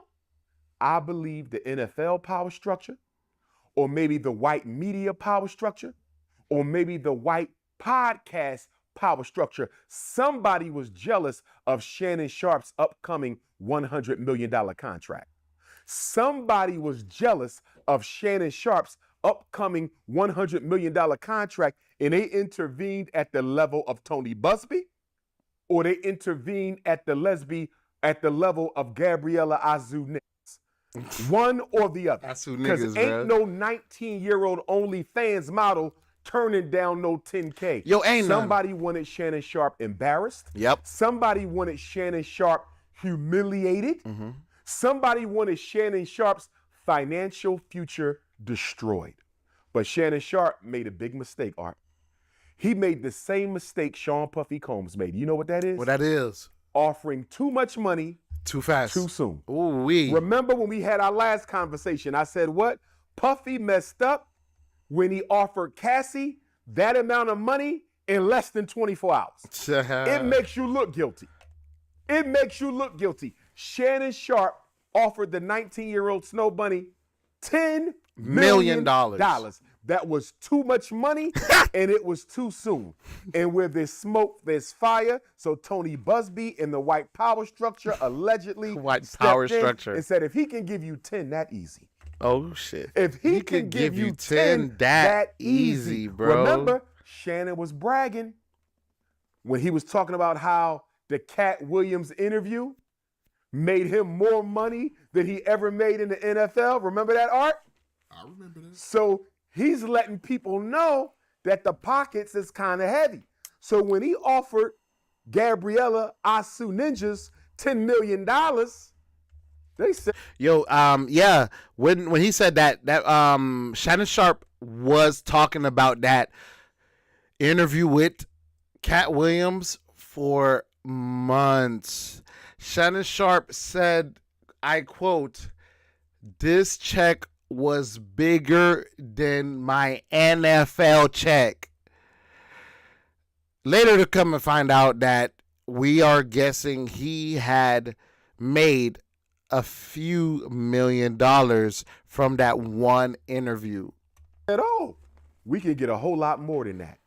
The shame of it all, Art, is we don't even know if Shannon going to get the $100 million contract now. I hope he does. I want what's best for my brother. I hope Shannon still gets his $100 million deal. It's hard out here for a black man. But Art, if they suing him for $50 million, what if he don't get the $100 million deal? Think about that. I don't know what he's worth. I don't pocket watch. But let's just say Shannon don't get it, and I hope he does. Knock on wood. But if Shannon don't get the $100 million, Art, and the court award her $50 million, what if he don't even have $50 million? What if he don't even have $50 million? They would have been better, Art, and I'm glad they didn't. I'm glad they showed their hand. But they would have been better off waiting until he got his contract.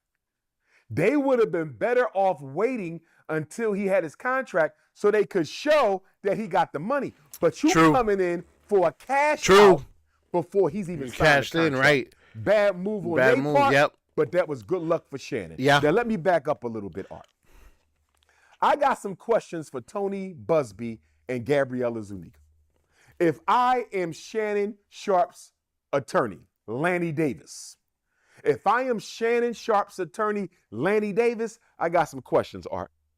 Question number one, Gabriella Zuniga.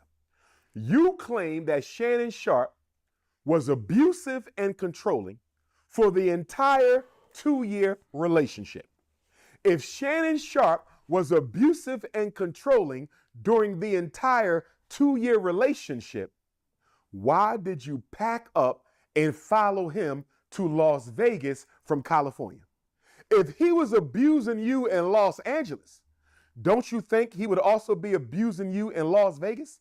So why did you follow an abusive man from one state to another? That don't make no sense. No sense whatsoever. Number 2, Gabriella Zuniga, you claim that Shannon Sharp SA'd you twice. October of 2024, January of 2025. You claim allegedly he SA'd you October 2024, January 2025. If he SA'd you in October of 2024, why didn't you call the police? You mean to tell me you're a privileged white girl? You was just SA'd by one of the most popular former athletes in NFL history, and you don't call the police. You do not seek to take this man off the street. You are not fearful that he might not try to do this to you again. You don't tell the police at all that you were SA'd by this big, black, muscular athlete. That don't make any sense. Art, 5,000 black men were hanged in this country from emancipation of slavery to assassination of Malcolm X. 5,000 black men were hanged in this country from the emancipation of slavery to the assassination of Malcolm X. 1865 to 1965, over 5,000 black men hanged. Do you know why most of them were hanged? For being accused of having consensual sex or non-consensual sex with white girls. The biggest offense a black man can commit on American soil is to lay with a white woman, especially against her will. And so this 19-year-old white girl was SA'd by this 56-year-old celebrity, allegedly, and she don't call the police. Who in the hell wants to believe that? Because I don't. But I got another question for Gabriella Zuniga. Gabriella, so Shannon Sharp was abusing you for 2 years, but you followed him from one state to the next. He sexually assaulted you, allegedly. You don't call the police. And then 2 to 3 months later, Art, in January of 2025, he comes to your home bearing birthday gifts and Christmas gifts. Yep. He comes to your home Remember I said, bearing birthday gifts and Christmas gifts. Remember I said she reached out to him January 1st, 2025, telling him that she miss him and that she want him to come over, and it's $25,000 per cheek. So he did go over there and gave her birthday gifts and gave her that cash and did what he usually do. Of course, the next day she accusing him of sexual assault. And you telling me that this man who just SA'd you 2-3 months ago, you're going to let him back in your house for some Christmas gifts and birthday gifts, and according to her, he SA'd her a second time. Nobody on the planet Earth is going to convince me that a black man, celebrity, multi-millionaire, SA'd a 19-year-old. She don't call the police. 3 months later, she lets him back into the house because he has birthday gifts and Christmas gifts, and he SA's her again, Art, and she still doesn't call the police. Gabriella Zuniga, I got another question for you, young lady.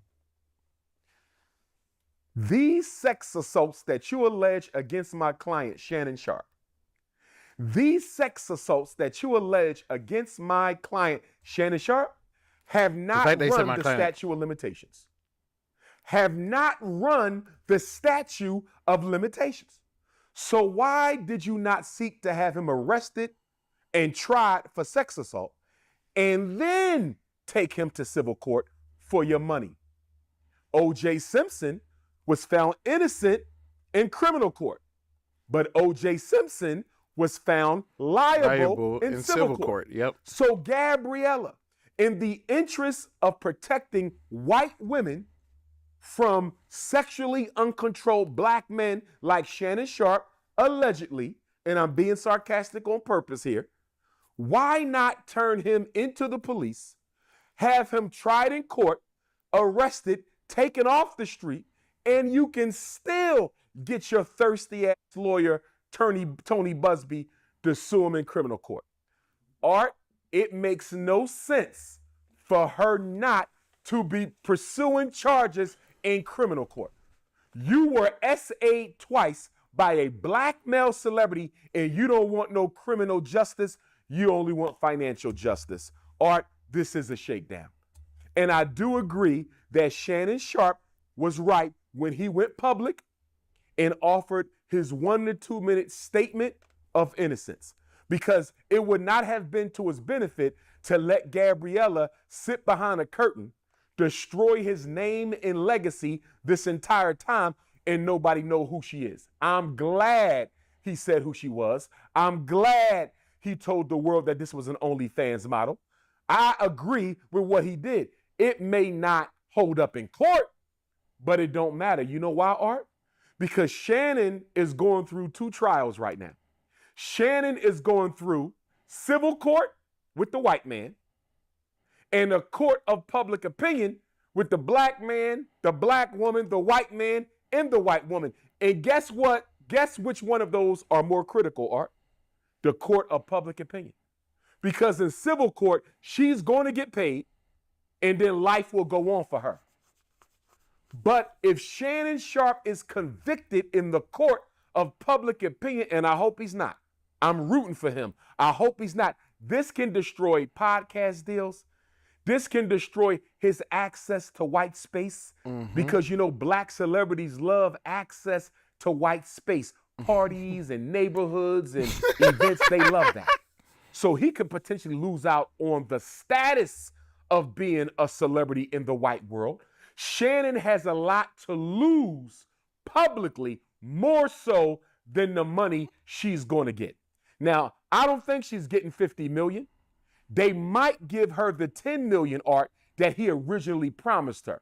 She might get the 10. They might give her a little less. But here's the question Shannon Sharpe's lawyer got to answer, Art. Who do you want on Shannon Sharpe's jury? Think about this. Who do you want on Shannon Sharpe's jury? Do you want black women on that jury? I don't think so. Black women are tired of black men bunny hopping, and black women are not going to look kindly upon a 56-year-old dating and freaking out and completely sexually exploiting a 19-year-old. So I don't know if they want black women. I know they don't want no snow bunnies on that jury. If Shannon Sharpe gets a jury full of snow bunnies, he is cooked. I know they don't want no white men on that jury. Why? Because you ain't got no business touching our women, let alone touching our teenagers. Legal or not, white men ain't feeling it, white women ain't feeling it, black women ain't feeling it. That only leaves who, Art? Black men. You know what the problem is? I think black men will be Shannon Sharpe's best option for the jury, for this civil suit. But you know what the problem with that is, Art? Guess what the problem with that is? What's that? In most states in America, you cannot serve on a jury if you have been convicted of a felony. Think about that, Art. In most states, and this is going to come up again when we talk about our young brother Carmelo Anthony later, but in most states, if you've been convicted, Art, of a felony, you cannot serve on a jury. And the only state that has no restrictions for ex-felons is the state of Maine. And Shannon Sharpe ain't being tried in Maine. He's being tried in white-ass Nevada. So Shannon's lawyer, Lanny Davis, has his hands full. Because who do you want on your jury? You ain't safe with black women. You ain't safe with white women. You ain't safe with white men. The only people who might show you some sympathy are black men. But what are the chances you're going to have any black men on your jury in Clark County, Nevada? Yep. And you know, Art, some people are saying Shannon doesn't deserve any compassion or support because Cat Williams warned him. They said Cat Williams warned you to your face on your show that he don't trust white women and he's scared of them. Cat Williams said, I'm scared of snow bunnies. He said because a snow bunny can destroy you in 2 weekends. He prophesies Shannon Sharpe scandal, Art. Cat Williams said a snow bunny can destroy you in 2 weekends. Well, guess what, Art? Yesterday was Sunday. Tony Busby filed the civil suit last Sunday. So Cat Williams was right. But guess what? It didn't take 2 weeks. It took one. It took one. Art, it has only been 7 days. It feels like 7 years. They have completely upended Shannon Sharpe's life in 7 days. And then Monique, Our beautiful African sister Monique, shout out to Baltimore. Monique told Shannon to his face, what, Art? She said, stop messing with them 26-year-olds. Stop messing with them 36-year-olds. Get you a woman your age. Get you a woman who will make you them smothered turkey wings, bake you some pies, and rub your feet. She said, you ain't got no business, Shannon, messing with them 26 and 36-year-olds. Monique and Kat's prophecy came to reality. I told Shannon Sharp, if you keep it up, they gonna get you. I told him, if you keep bunny hopping, they are going to get you. Not bunny hopping, bro. And to add to this, Art, some people are calling him a hypocrite because they said Shannon Sharp said that a man should date a woman who's half his age plus 7. Ready to lose the hat and regrow the hair? With Choose by Hims, you can regain your hair and your confidence. Half his age plus 7. Well, he's 56. You know what that means? Half is 23. Plus 7 is 30. By his own account, Shannon Sharp should only be dating women who are 30 years of age or older. So how did you get a 19-year-old? And then when he had Donnell Rawlins on Club Shay Shay, he criticized Donnell Rawlins for dating a 22, 23-year-old. He said, Donnell, why didn't you date her mother? Why did you date her? Well, Shannon, your 19-year-old is a few years younger than Donnell's 22 or 23-year-old. So some people calling him a hypocrite. Look, I'm not dealing with all that. All I know is what he did is no worse than what Elvis Presley did, and they didn't hang Elvis Presley. Priscilla Presley, Art, said Elvis Presley had sex with her when she was 14 years old. So white America can't tell me nothing about Shannon Sharp. White America can't tell me nothing about Shannon Sharp. If Elvis Presley can sleep with a 14-year-old child, what's wrong with Shannon Sharp sleeping with a 19-year-old young lady? If Elvis Presley can sleep with a 14-year-old girl and still be considered a legend in the eyes of white America, one of their greatest heroes, if Elvis can do that with a 14-year-old girl, how can you cancel Shannon Sharp for being with a 19-year-old one? If you ain't holding the Roman Catholic Church accountable for those thousands of child rapes, how you going to hold Shannon Sharp accountable? If you're not going to hold Hugh Hefner accountable, he had 18, 19, and 20-year-olds all around the Playboy Mansion. No disrespect to him. By his own account, allegedly, he was being intimate with them, and he was much older than Shannon is. He was much older than Shannon is. So why is it okay for Hugh Hefner to do it? Why is it okay for the priests of the Roman Catholic Church to do it? It's okay for Elvis Presley to do it, but it's a problem when Shannon Sharp does it. I got an issue with that. I'm going to say this, Art, as I wrap up on this topic. Black men better get our lust under control. Because yesterday or a few days ago, you know what happened, Art? We had the NFL draft. 230 some odd athletes, mostly black males, were drafted into the NFL. Those black male athletes, these rookies, better be paying attention to the Shannon Sharp case. Because I believe the white power structure is going to conduct a massive snow bunny hunt against black male celebrities. They're going to take them all down one by one with the pale vagina. If you are addicted to the white woman's vagina, you will be destroyed. Shannon Sharp is showing you that right now. Look at Tiger Woods. Tiger Woods' ex-wife, Art, was a nanny. Initially, the media reported that she won $1 billion settlement. They were incorrect. Shannon Sharp's ex-wife, Tiger Woods' ex-wife got a $100 million settlement. But Art, she was a nanny. She was the extra help. How do you go from extra help to $100 million? No, for real. And then you got black men running around calling black women gold diggers. Do you know of any 19-year-old black woman on OnlyFans who's suing a black male athlete for $50 million? I don't know of any. Do you know of any, Art? Nah. Any 19-year-old black OnlyFans who's suing a black male celebrity for $50 million? I don't know of nobody. Do you know of any black nanny who has got $100 million from suing a black former athlete?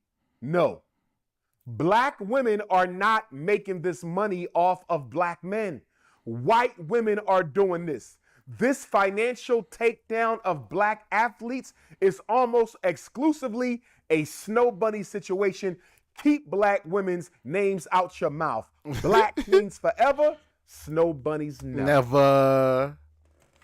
This nigga, bro. Yo, he went in, bro.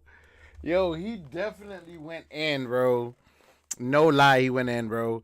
Yo, we gonna jump onto the next topic, bro. We're gonna jump on to the next topic. And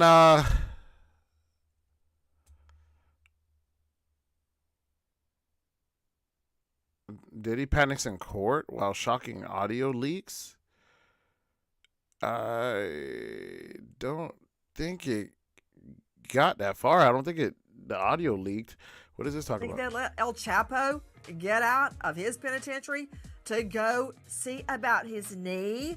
No. Jay-Z is sharing a new statement after the civil case accusing him and Sean Diddy Combs of raping a teenager was dismissed. Big breaking news tonight. For the first time in the history of New York City, a sitting mayor has been indicted for crimes. A former assistant to Sean Diddy Combs speaking out in a new interview with new allegations about wild parties and drug use. They are going to be watching basically porn for hours on end in front of people. He says he's being targeted because he's a black man and the charge is rooted in racism. A newly leaked audio recording allegedly captures Diddy speaking with Jay-Z and his son, and the things Diddy says are truly shocking. How did Diddy know he would be sent to the hospital, and what role, if any, did he play in Jay-Z's case being dismissed? You think I wasn't gonna get at you from the inside? He has reached out to a witness, an alleged participant in multiple freak-offs. Then why Oprah staying quiet? Why Ellen moving to another country? And he's asking people to intimidate witnesses or pay people off. Don't be shocked if nobody show up to testify. Don't contact me anymore, Puff. I already got that Houston lawyer breathing down my neck over that 13-year-old girl. If you don't want things to get worse for you, then you need to start answering my son's phone call. The defendant's goal is to blackmail victims and witnesses either into silence or providing testimony helpful to his defense. New York is having a problem with leaks in this Diddy case, with alleged video of the court hearings already on the internet and leaked phone calls where he's calling witnesses. Things are getting out of control. And yo, this is cap, bro. This is cap. Recently, the DA released that Diddy was contacting witnesses from jail, and they were saying this is the reason that he shouldn't get bail. He was using other inmates' phone calls to three-way people who would then call the witnesses, and that's who he spoke to over the phone. Also, in a weird turn of events, the DA who brought these charges against Diddy is suddenly resigning from his position during the biggest case of his career, and that is strange. So let's break down this insane phone call that we found online. Legal disclaimer, people, I'm just a guy that reacts to stuff I find on the internet. So as of right now, everything is rumors, gossip, or opinions of others. Everything in this video is just alleged. Weeks ago, Diddy reportedly told his son that he had one final trick up his sleeve and was going to get out of jail. Then, on February 2nd, Diddy was suddenly taken from jail to a Brooklyn hospital for an MRI in the middle of the night. Just 1 week later, the case against Jay-Z was dismissed. What really happened at that hospital? Who did Diddy speak to? And could that conversation have led to the case against Jay-Z being dropped? You think they let El Chapo get out of his penitentiary to go see about his knee? No. He had to dig an underground tunnel and leave on a motorcycle to get out of there. So why is Diddy getting raced out in the cover of darkness, we keep hearing? Why does he get the cover of darkness? Why does he get taken out because he needs an aspirin? Help me, Dr. Hendricks. Well, I'll tell you, each inmate gets a physical within 14 days of their arrival at any facility. And I'm sure, based on reports of him having several knee surgeries throughout the years after being a marathoner back in 2003. So this may have been in the works in terms of getting him out for an MRI, because I know that they don't have that equipment at the institution. And I'll just tell you this, they probably had set this appointment up months, maybe weeks ago, and they set it up for the evening. To leave at 1 a.m. in the cover of darkness. Okay, you think that's what they set up, Hendrix? Look, I know you're being loyal to MDC, but can we get real? Leaving MDC because your knee hurts? Have you seen that POC? Jay-Z is sharing a new statement after the civil case accusing him and Sean Diddy Combs of raping a teenager was dismissed. The woman who filed the lawsuit back in October accusing Jay-Z, whose real name is Sean Carter, and Combs of raping her after an awards show in 2000 when she was 13 years old. Both Carter and Combs have denied any wrongdoing. According to a new court filing, the case was dismissed yesterday after the accuser's withdrawal. In a new statement shared through Rock Nation, Jay-Z wrote that the claim hurt his family and loved ones, writing, quote, "I would not wish this experience on anyone," adding, "The frivolous, fictitious, and appalling allegations have been dismissed. This civil suit was without merit and never going anywhere." Just listen to what Diddy said to his son. He knew he was getting out. Diddy's prison phone call just leaked and it was posted by Social Details. This is allegedly a call that he had, and there's a lot of talk, a lot of code words in there, so we're gonna listen to it together. Check it out. Do not entertain none of this nonsense and nothing over the phone. I'm gonna need you to get rid of all the leftover pizza boxes. The what? All the boxes left over. Now, this alleged leaked call from Diddy in prison was talking about getting rid of pizza boxes. Now, if you know your stuff and you're privy, you know exactly what pizza stands for, and that's probably what they're talking about and referring to on this alleged leaked call. Pizza, for those who don't know, I'm gonna make it very clean. It has to do with children and selling.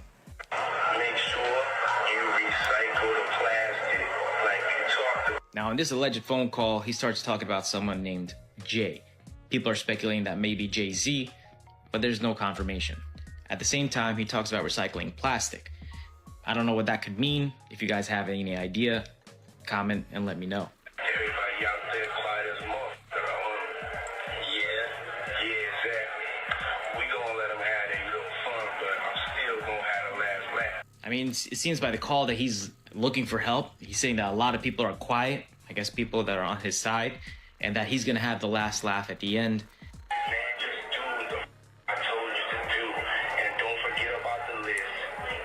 And then he goes on to say, don't forget about the list. And we don't know what that list is or what that implies, but this is pretty crazy. Do I think this is legitimate? There is no confirmation yet if this is legitimate or not, but this is the alleged leak call of Diddy. Did Diddy pressure the victim to drop the case against Jay-Z and himself? If so, who authorized his late-night release? You apply to this amazing job. You wait for a response and nothing. Enhansive can upgrade your resume in minutes.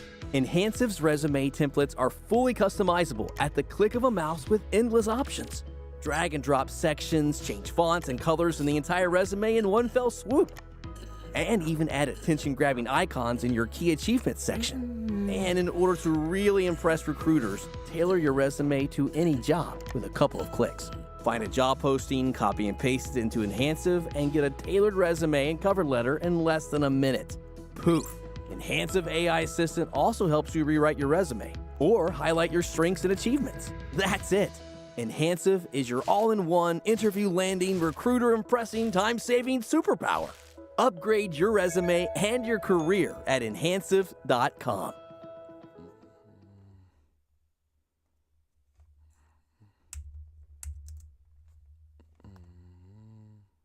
Oh, yeah, I know. I just want this duct tape, and I want these ski masks, and I want a Draco, and, it's just for home protection. I mean, what the These guys are not the brightest. Bruce Rivers, he's the criminal lawyer. Bruce Rivers, he's the criminal lawyer. Bruce Rivers, he's the criminal lawyer. And what he do? And he's gonna react to all the self-snitching. Hi, this is Bruce Rivers. Welcome to another fun-filled episode of Criminal Lawyer Reacts. I'm Bruce Rivers, your very own personal board-certified criminal defense lawyer, coming to you with an update on Lil Durk and the plea to the court, let me out, let me out, let me out. Anyway, before we get to that, this is brought to you by AskALawyer.com. Let's say you're starting a business and you're in your grandson's basement and you want to know how to incorporate so your grandson doesn't get exposed to liability. You want a corporate shell. What do? You call AskALawyer.com. Figure out how to do that. $49 gets you the advice that you need. Do I have a claim? I have a landlord-tenant issue. Do you have a criminal issue? Do you have whatever kind of issue you have? Go to AskALawyer.com. For $49, you talk to a live lawyer, living and breathing lawyer. Yes, we do have hearts and lungs, the normal things that you people do. They also have an AI component. They're trained on all the states' laws and federal laws. So if you need to look something up, you can do that with the AI and get good information fast and cheap. So go to AskALawyer.com. Same folks that brought to you eSign and eForms. Very loyal sponsor of the channel, and I highly recommend it.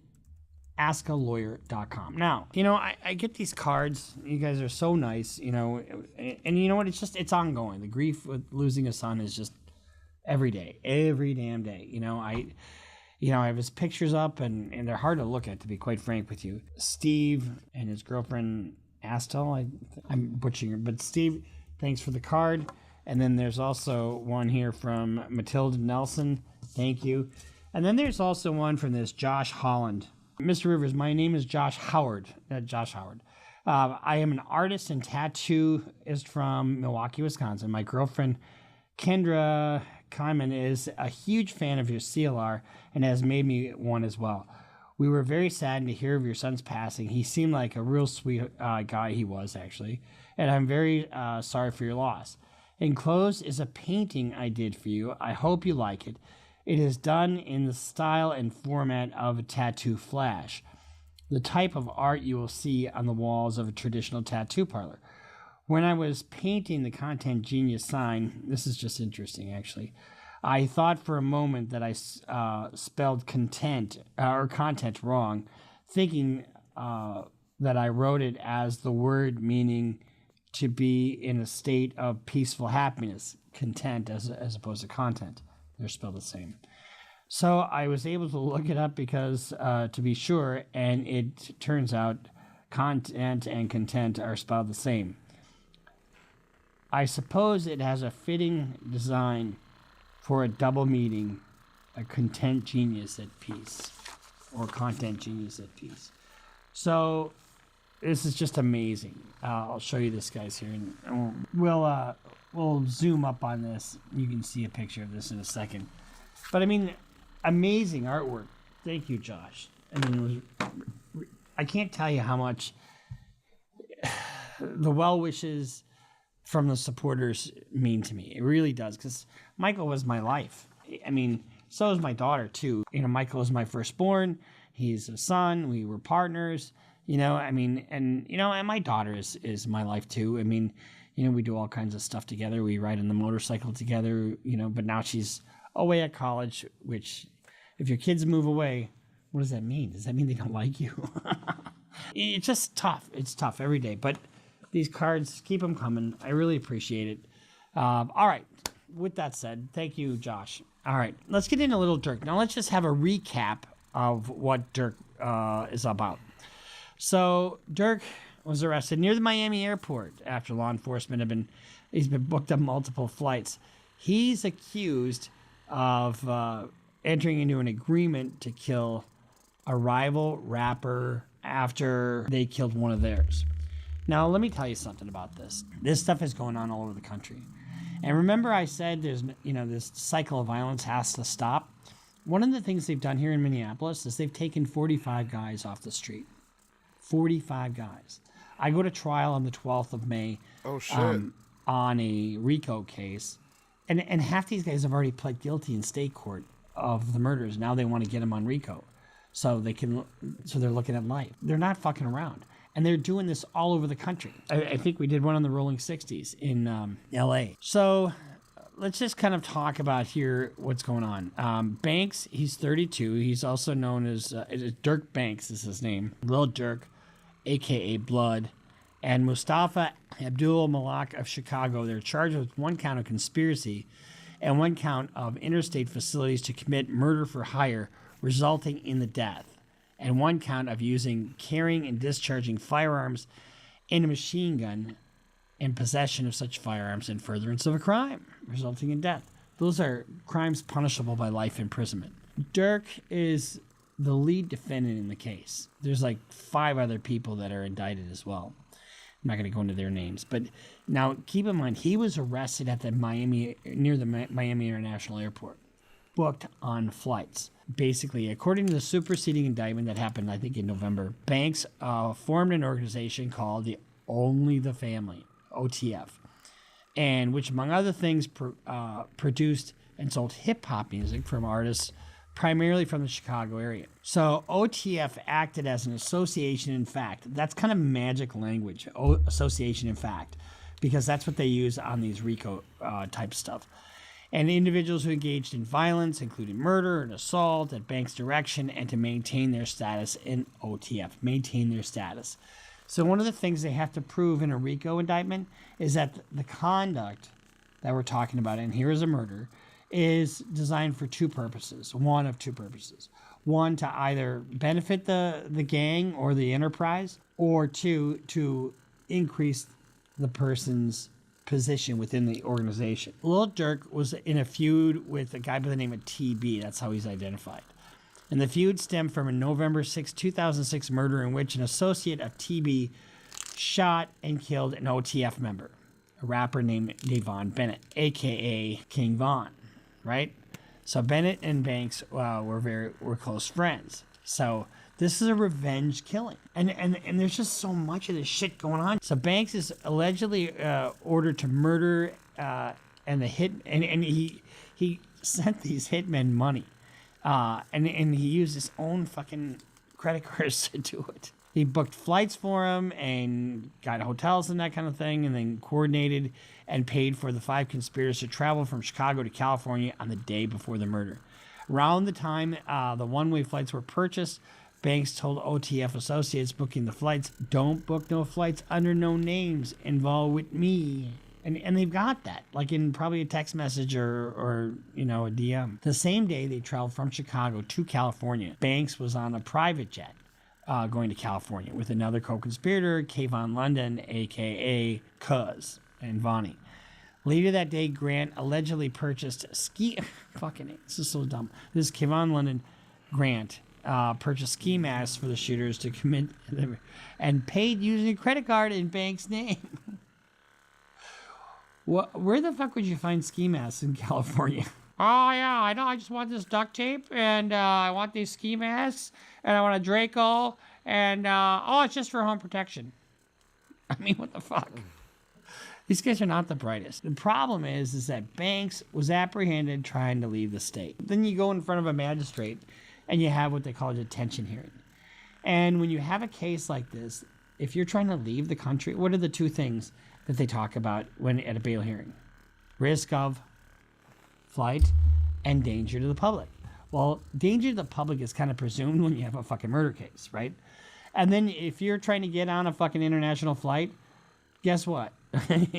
Risk of flight is a presumption that can't be, rebutted, really. And so with this kind of case, what happens is you think, oh, you're entitled to bail. No, you're not necessarily entitled to bail. There's called a rebuttable presumption that you're detained. In other words, you're detained.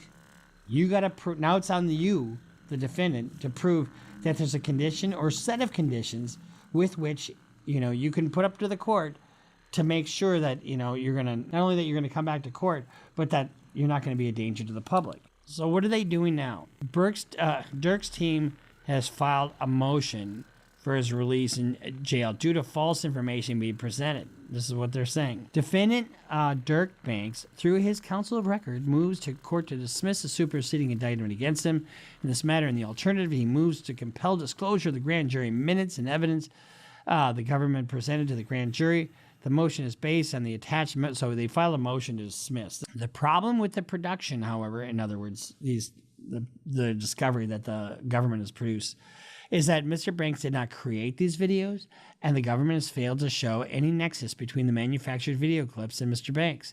These videos were not created nor posted at Mr. Banks' direction. The internet users who posted these videos, including OTF Edit and Mix Tape, are apparently fan pages maintained by people with no affiliation to Mr. Banks or only the Family Inc. The court should order production of the grand jury transcripts. So a prosecutor, and this is the conclusion, a prosecutor who knowingly secures an indictment based upon false information or who allows falsely obtained indictment to persist routes the grand jury from its central protective function. That is clearly what happened here. I mean, he's saying basically that the government has put up false information. There's a song reference in Little Dirk's defense is Wonderful Way and Jackie Boy by Babyface, featuring Lil Durk.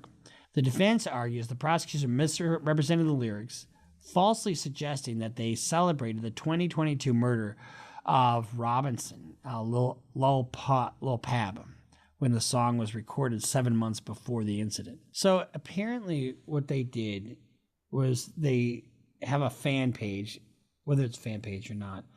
But so I think was that the original version that I just showed? All right, so let's look at the original song, okay?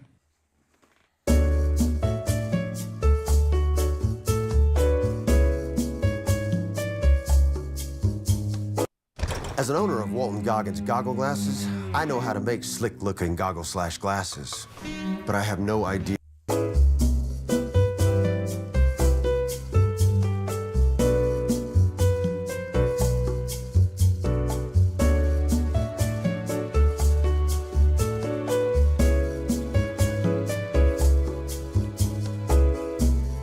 You know, the thing about this is, you know, I'm watching this video and, I mean, they're using in this RICO thing that I'm doing, all this social media shit that these guys are doing.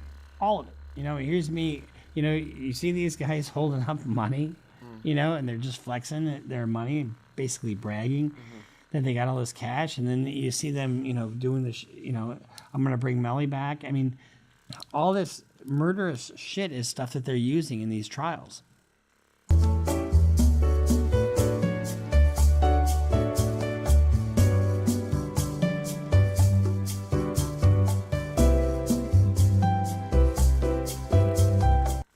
So you see, he's talking about these people that have died and getting revenge.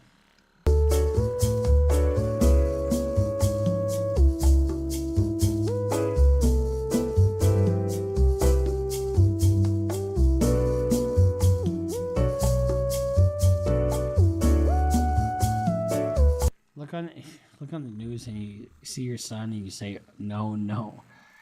Oh, honestly. These guys just aren't doing themselves favors. So that's the original version, right? But then look at the fan version. And supposedly that was filmed, you know, almost a year before this thing happened. And let's watch this.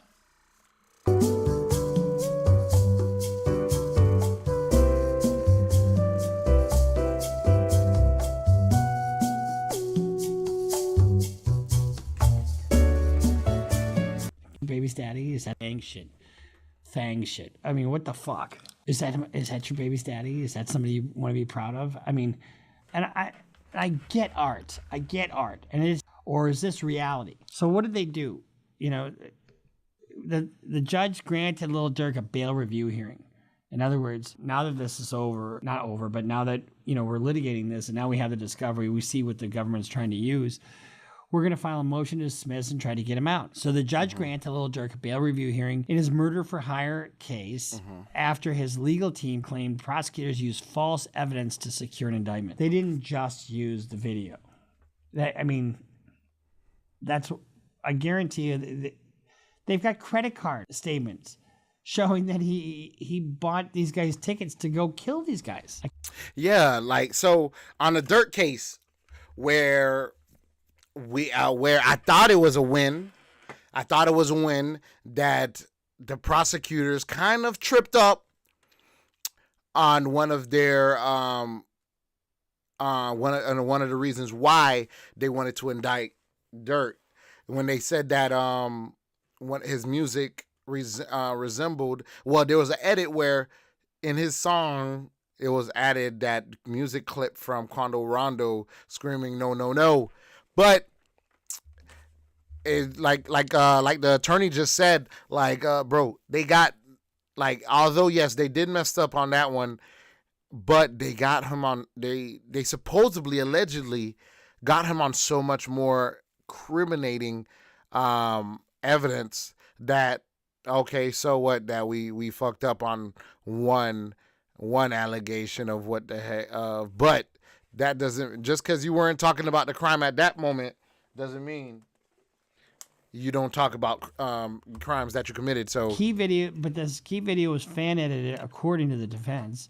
Lyrics were cited that were recorded before the incident, but if it was re-released, and posted around the same time, is that evidence of anything? I don't really know. They offered $900,000 in real estate, $1 million, $150,000 from an associate. They talk about their bail package security. Where did we see something like this? NBA YoungBoy. And guess what? They were successful. And they got rid of his fucking case for the most part, right? And then while he was on bond, what did he do? He's trying to do prescription fraud. Thank you very much. The government has to prove Lil Durk is kind of the mastermind behind this. He's not, he was somewhere else. He's not the trigger man. I guarantee you the government's evidence isn't related to just this one video. Here's what's going to wind up happening. You can guarantee that guess what happens almost every snitch federal case. Oh, wait, did I say snitch? Yeah, snitch. People are going to fall by the wayside. There's going to be a cooperating defendant somewhere. Nobody likes to go to jail, let alone go to jail for the rest of their life. And so they're saying that point the finger that's in his inner circle, that's going to happen. So let's see what Lil Durk's father has to say. They say that there's a snitch just involved. Talking about it, you're smiling, and it's just, I can imagine, just as a parent, it's like, I want my child to be successful, and it's happening, and then you're in a predicament that you're in, and seeing it feels good to know that he's carrying the family and things are working out. And then everything that we are, seeing now happens. How did that feel when you heard the indictment come down and things of that nature? From being in there and knowing what he up against now, being in there, that means he's been to prison. He's been in the county. It shouldn't be that the younger one. Yeah, I think Dirk Dad recently came out of jail not too long ago. I don't think they been together for too long. I paid Michael's tuition. I got him through college, and I pay for my daughter's tuition. It's the way it's supposed to work. Nobody buys me a house. I take care of you. If my son's a rapper and he's got fucking millions of dollars, that's his money, not my money. You run right there so I can be with him to help him through this. Because being in the feds ain't no small task. This is a big thing. They don't give no room. They just snatch you up with almost and put you in a hopeless situation. Everybody goes in kind of got to fight their way out to show and prove that this is what it is. But, it hurts to know that he have to go through what I just went through. Have to deal with this system. Tough for a parent to watch that, honestly. With this system now, it hurts real bad. First losing the oldest son and to the streets, and now losing him to the government, so that's why I'm there, hands-on, lawyers, hands-on with him, telling him every step of what to do now and how to fight this. And guess what? The government's listening to every phone call that they have, just so you know. They've got a hearing scheduled for May 8th, and the judge in Los Angeles is scheduled that's to this rule week. on his motion, on his bond reduction, basically. But that's this week. And what are the options for the judge? 2 The judge days. can That's just on deny it Thursday. outright. The judge can say, okay, I'm going to put you in a halfway house, or okay, I'm going to let you do your thing, but what we're going to do is we're going to put all these conditions in place. So they put up property, you turn in your passport, you do all kinds of other things in order to ensure that you're going to come to court and that you're not going to be a fuck off. The defense argues that a key video linking to Durk and the Quando Rondo and Lil Pab was fan-edited and misleading, and that the song lyrics cited as evidence were recorded before the incident. The hearing stems from a motion to reconsider Lil Durk's detention, as he has been held without bond since his arrest in October 2024. It's not uncommon to be held without bond on a federal case. Federal drug cases, they do it all the time. They don't do it on white-collar cases, generally speaking, because the danger to the public isn't there. There is a risk of flight with somebody that's got money, but if the government takes their passport and you have these other requirements, generally, those things are dealt with pretty administratively. But in this case, there's no judge that is going to release him on a homicide. It is a homicide, even though it's a federal conspiracy case. It is a fucking homicide. It's a homicide through and through, and it involves guns, it involves gangs, it involves him going to the airport. How are you not a flight risk when you were in Miami, booked on an international flight? So that's our little update on Lil Durk and where he's at. Lil Durk has filed a motion to reconsider pending trial. And the defense is slamming federal prosecutors, claiming they misled the grand jury by presenting what the defense calls false evidence in the rapper's murder-for-hire case. I'm Elizabeth Milner with Law and Crime. So what is the false evidence the defense is talking about? Well, they claim it's song lyrics the government painted to the grand jury as Lil Durk celebrating and profiting off a revenge murder he allegedly ordered. However, the defense says that's not true at all, claiming artists shouldn't be criminalized for lyrical creativity, especially when the song was written months before the murder. Lil Durk faces multiple charges, including conspiracy, use of interstate facilities to commit murder for hire resulting in death, using, carrying, and discharging firearms and machine guns, and possession of such firearms in furtherance of a crime of violence resulting in death. Plus now another charge, according to federal prosecutors. But more on that in a bit. So the arrest came down in late October. In late November, his superseding indictment came down. And by December, he was denied bond after pleading not guilty to his charges. Now, Lil Durk has maintained his innocence, and the defense hopes a federal judge will reconsider the detention order. In an April motion to dismiss Durk's superseding indictment, the rapper's defense team says, quote, "The government presented false evidence to the grand jury that indicted Mr. Banks on November 7, 2024. The plain language of the superseding indictment makes it apparent that the government told the grand jury that Mr. Banks, through specific lyrics in his music, celebrated and profited from a revenge murder that he ordered, namely that of SR in August of 2022.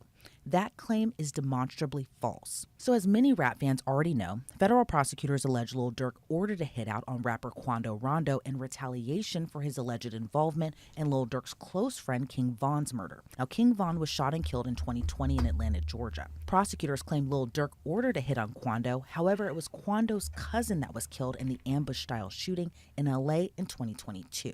And again, Lil Durk isn't accused of pulling the trigger or actually carrying out the murder. He's accused of orchestrating it. But either way, he still faces what could be a life sentence if he's convicted on these charges. Now, the defense claims when prosecutors brought the case to a grand jury, they relied on evidence from Lil Durk's Wonderful Wayne and Jackie Boy song. Look on the news and see your son, you screaming, no, no. And all hanging with him, if you know, you know. Gang. So here's the thing. The defense claims the song was actually recorded by another artist, Babyface Ray, and Lil Durk was just a feature on the song. So he couldn't have commercialized off the alleged murder for hire of Quando Rondo's cousin. But the defense says the government painted it out that way to a grand jury. Plus, and likely the most important part, is that Lil Durk recorded those lyrics 7 months before Quando's cousin was killed. So Lil Durk recorded his portion in January of 2022.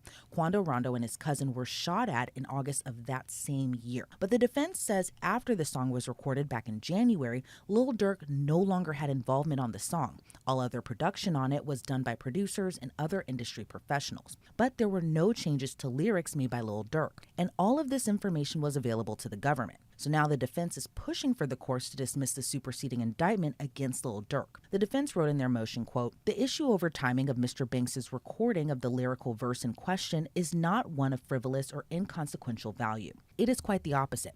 The government's misrepresentation about the creation and meaning of Wonderful Wayne are the linchpin of the superseding indictment's theory of Mr. Banks's guilt. Indeed, the superseding indictment features it prominently. And according to the superseding indictment, federal prosecutors wrote, quote, following the attempted murder of TB and the murder of SR, defendant Banks sought to commercialize SR's death by rapping about his revenge on TB with music that explicitly references audio from a news clip taken shortly after SR's murder, where TB screamed no, no after seeing SR's dead body. Now, the defense wrote in response to that line, quote, it is in fact the only material allegation that does not appear in the original indictment, which does not charge Mr. Banks, but appears in the superseding indictment, which does charge him. The defense argues the superseding indictment isn't sustainable against Lil Durk in the face of fundamental factual error that the grand jury relied on, and the defense wants a dismissal of the indictment, writing, quote, a prosecutor who knowingly secures an indictment based upon false information or who allows a falsely obtained indictment to persist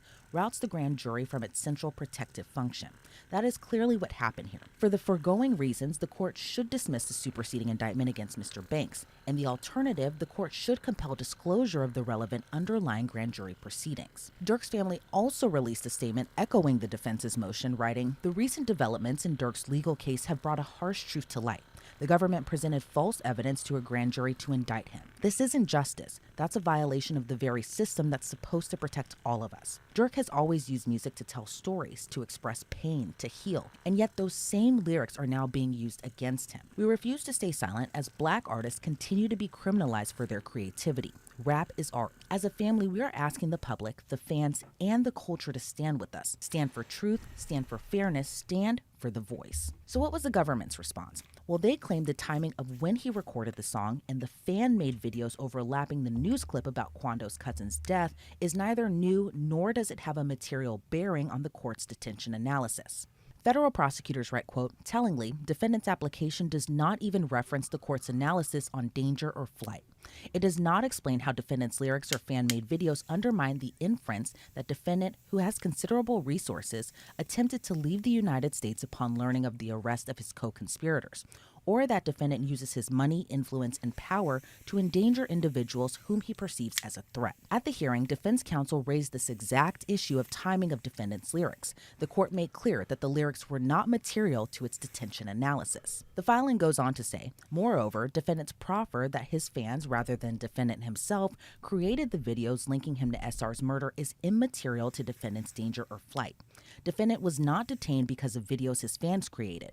He was detained because he is alleged to be the leader of a violent organization, because he orchestrated and funded an execution-style murder with machine guns at a busy gas station, and because he tried to flee the country after his co-conspirators were arrested. But even if the lyrics or videos had some bearing on the detention analysis, they corroborate defendant's danger.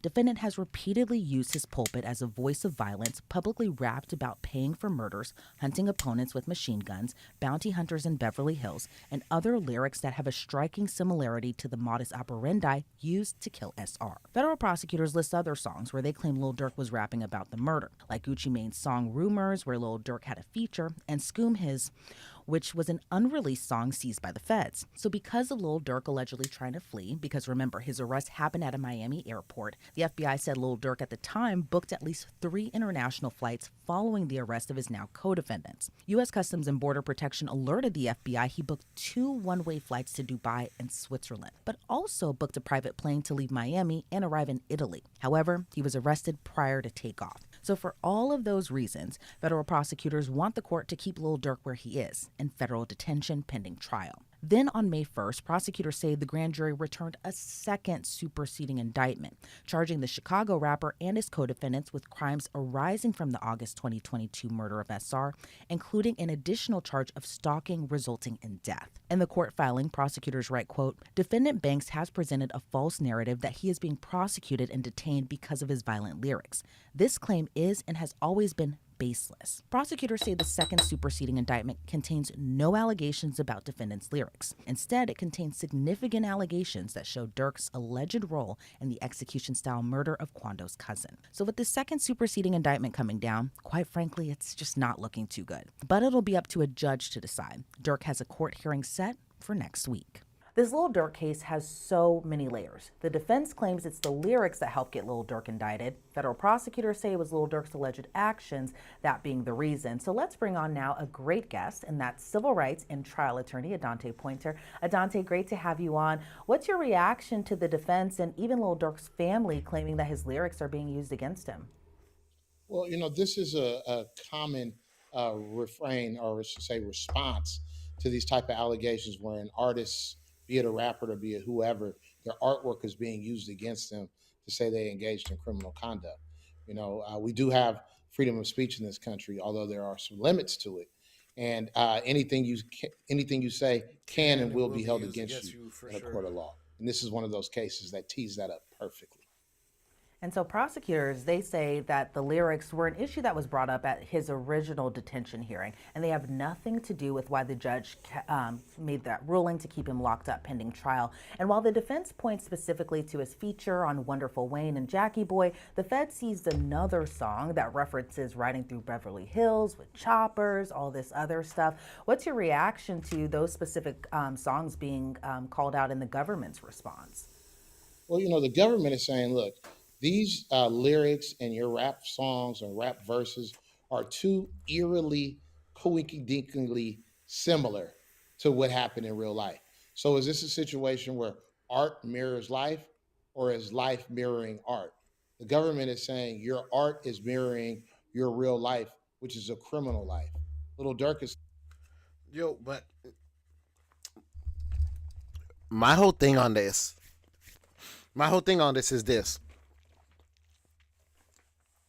The fact that they were able to uncover and expose the government for their sneaky, malicious tendencies and their trickiness, I think that's going to be a big factor to their case. Bang! It's gone. Why I believe so is that because just like what they're doing, they're showing that, you guys are alleging that I was using, that my lyrics is what led to it, but this was done differently. Like, I didn't have nothing to do with this, and you can see this. My song was made a year earlier than the death. Like, you have no merit. Then they come back with another one like, whoa, we do. We also have A, B, C, D. I would challenge that. I hope his attorney challenged that when, of course, the hearing starts. Saying, look, these are lyrics. It's art. If it so happens to generally fit something that really took place in life, that doesn't mean I'm the person or the culprit that did it. And this is going to be the tug of war, essentially the issue that'll be filed out throughout this case. And it's interesting that they point to specifically the Jackie Boy song, mainly because that was recorded 7 months before the murder even happened. What's your reaction to just that this song was recorded months prior to the murder, and yet it was specifically pointed out by federal prosecutors in their first superseding indictment? We'll talk about the second one in just a sec. I was a bit shocked to find out that the song that the government has essentially that they made that mistake foundation upon, as it relates to the criminal prosecution of Lil Durk, is a song that was recorded several months, I believe 7 to 8 months prior to the actual shooting and killing. So what you have here is the government trying to say, look, you made these lyrics, and these lyrics indicate to us that you're responsible for the shooting, or at least you played a role in it. But Lil Durk is saying the song came out so far in advance of the actual shooting, I didn't have anything to do with that. It just so happens, once again, a coincidence that these lyrics generally fit what wound up taking place in the future. Of course, the government's response to that is, maybe you're just rapping about something that you were intended to do before you actually did it. And what do you think that message kind of sends to other rappers? We've seen this in other cases as well, too, with Young Thug. Now we have Lil Durk and just other rappers who, do have criminal charges brought against them. But it does seem like, federal authorities, especially in this case, they go to podcast interviews, they go to lyrics of songs and use that as evidence against these rappers. But in terms of, freedom of speech and freedom of expression, what does that say to rappers who, to their point, in rap's defense, I should say, they are expressing a lyrical art form. They are talking about their lives. And maybe sometimes there are instances where they're, over embellishing or maybe just kind of like chalking it up for more views, for more listeners to come in, that type of thing. But overall, what do you think that message sends to other rappers that, might get caught up in something like this and their art is used against them? I think when you see these criminal prosecutions based upon an artist's rap lyrics, this is a bright, fat, flashing red flag, warning sign, turn around, go the other way. Because if this is simply their artwork and their art form and they're engaging in freedom of speech, their creativity is not supposed to lead to seeing the inside of a courtroom, handcuffs, and potentially very long prison sentences. So I think that any rapper or any entertainer, period, any artist or creative has to take note and have a really clear understanding that they say may and will be used against them in a court of law, and will find them in a lot of hot water if it comes even close to mimicking something that's taking place in real life. And, and a government filing came down on Friday, or today, I should say, that says Lil Durk is facing another charge of stalking. And this is coming after a grand jury handed down a second superseding indictment. Are you surprised there is a second superseding indictment? And what do you make of the stalking charge being added? Well, it is in some ways it's surprising to see yet another superseding indictment come down. However, if you understand the way the government works, and particularly the federal government, they're not going to stop investigating, and they will essentially pile up all of these charges, roll them into one criminal prosecution, and force the defendant to fight their way out of it in defending against a myriad of charges, which makes it exponentially tougher for a defendant to actually get acquitted or declared innocent, because you have so many battles that you have to fight. You're almost overwhelmed. So while I'm sure Little Durk was disappointed to hear about it, the question is that really a weak allegation that's being added, or is it something that really does have a solid evidentiary foundation, and therefore he has to be concerned as it adding to whatever his criminal prosecution or sentence may be?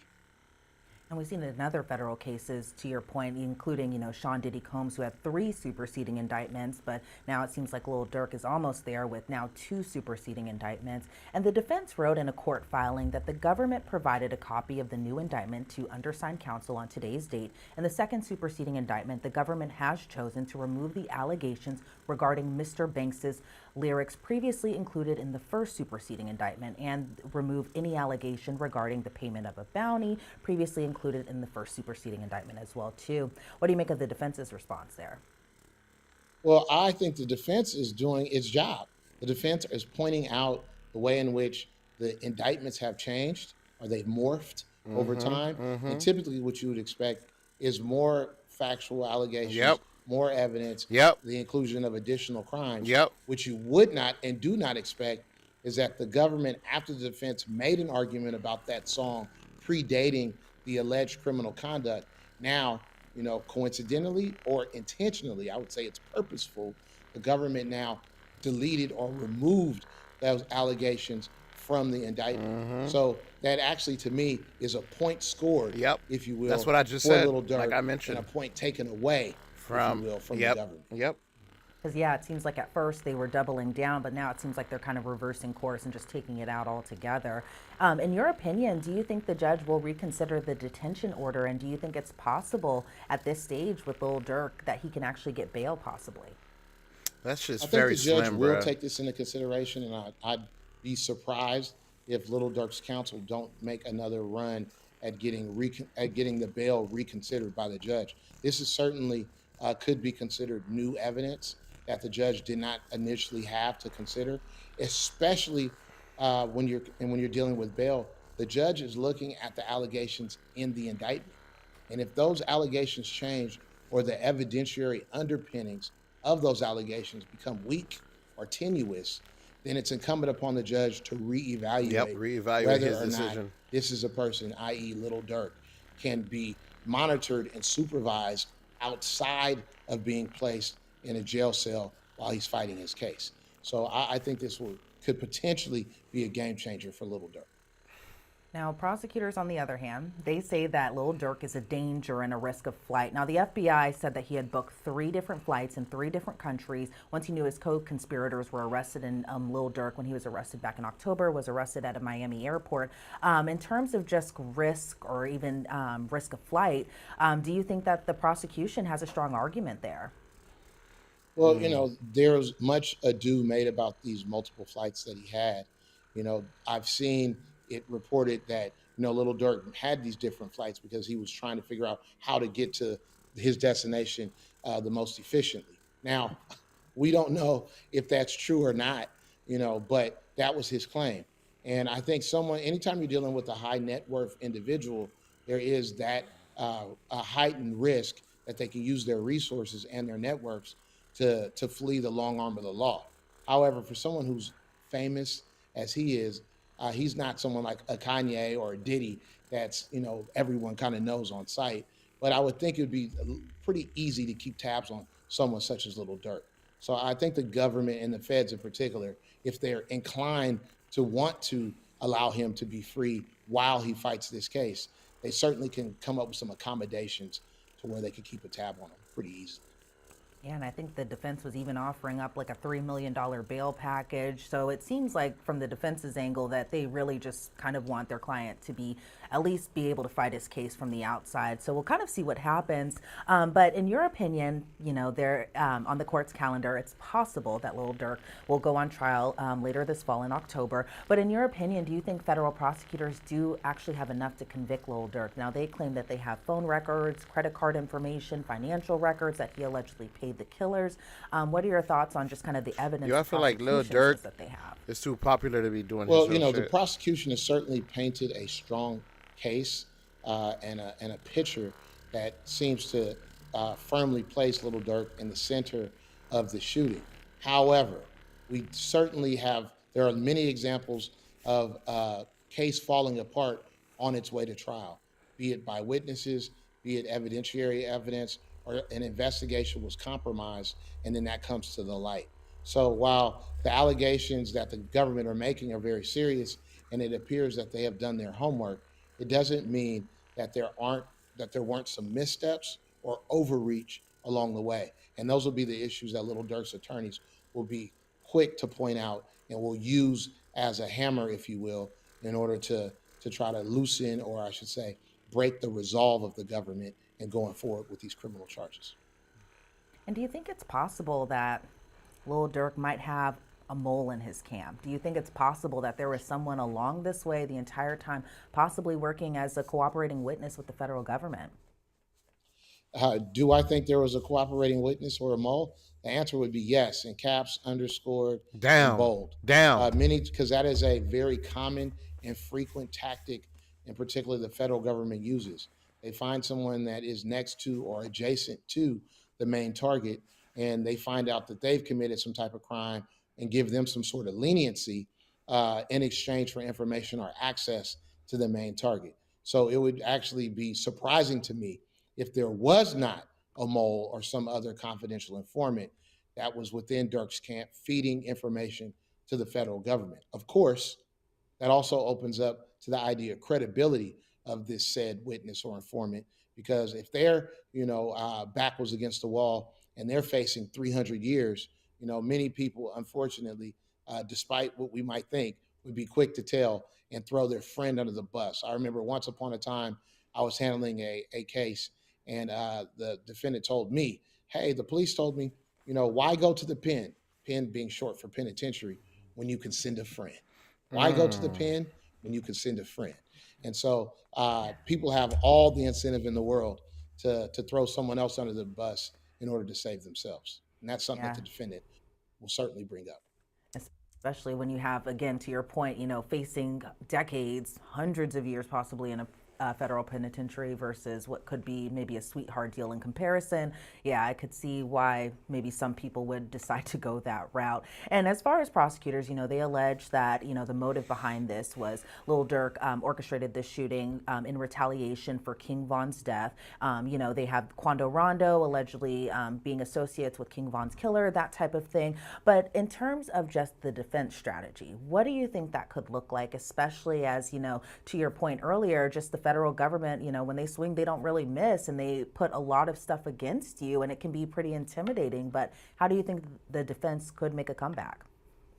Well, in a situation, most people who are going up against the federal government don't have the type of resources that a very well-selling and famous rapper might have at their at their beck and call. So I think Little Dirk will put up a very vigorous defense.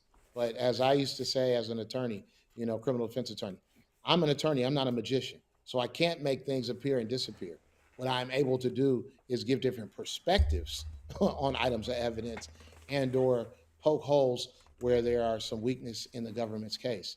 And the thing here is that they're able to show, by they I mean the government, they're able to show that Little Dirk had a motive for the shooting, but it's also still pretty tenuous because they don't have him there at the time of the shooting.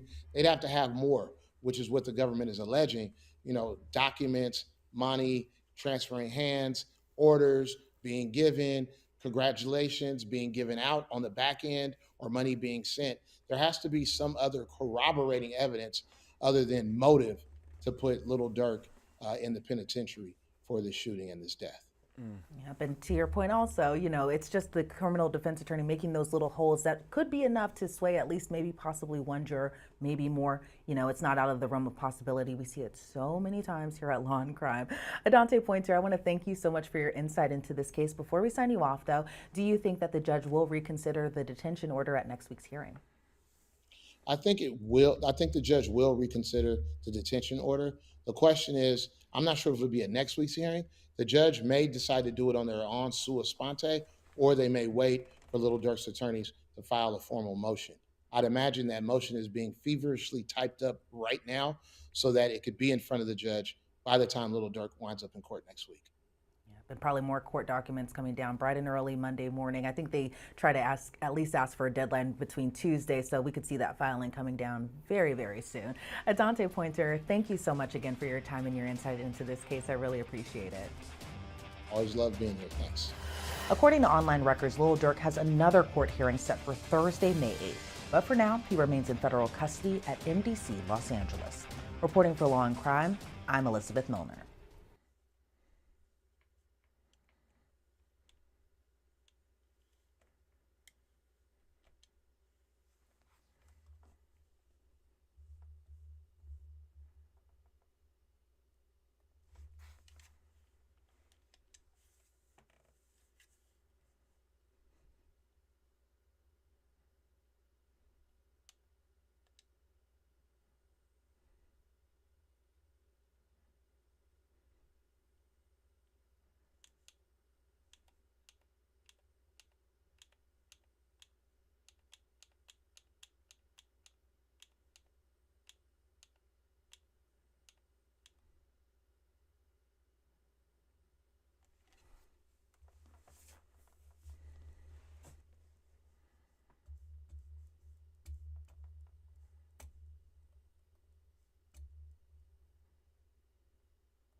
All right.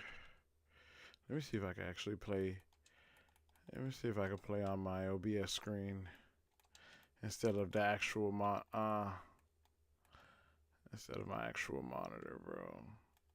It's already kind of looking kind of. It's already like looking kind of delayed.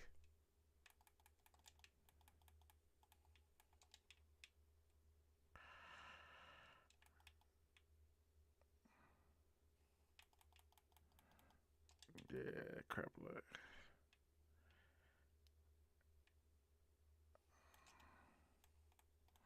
Yeah, heck no, heck no. That ain't gonna work.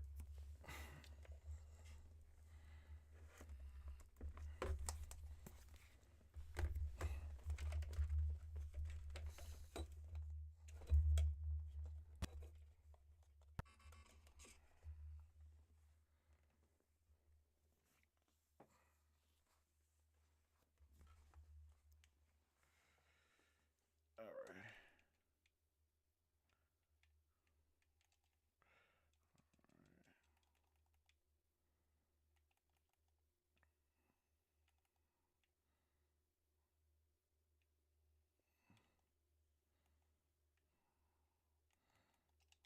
Come on, let's get it. Fuck.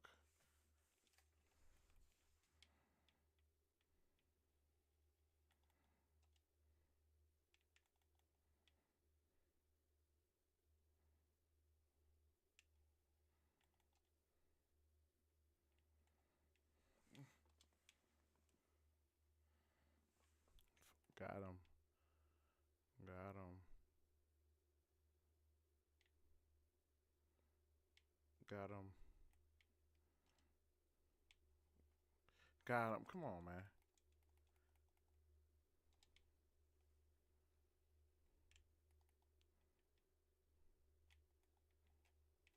Come on now.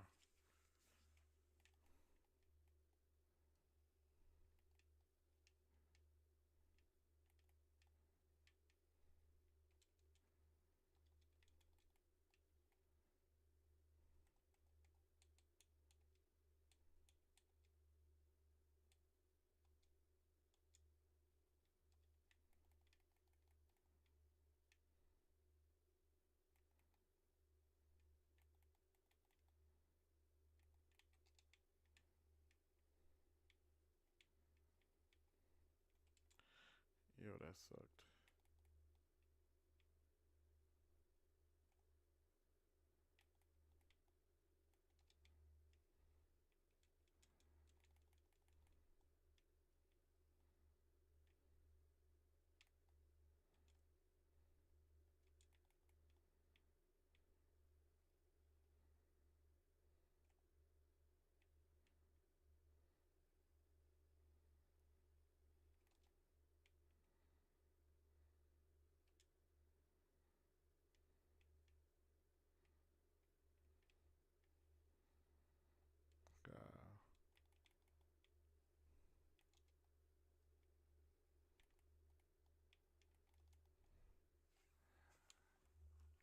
rate this.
Yo, that's crazy, bro. How many bullets do you gotta put up in the motherfucker to die? It's like, bro, it's not.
Yo,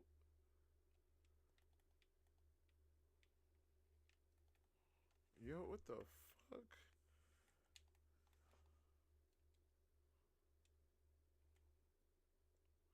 Yo.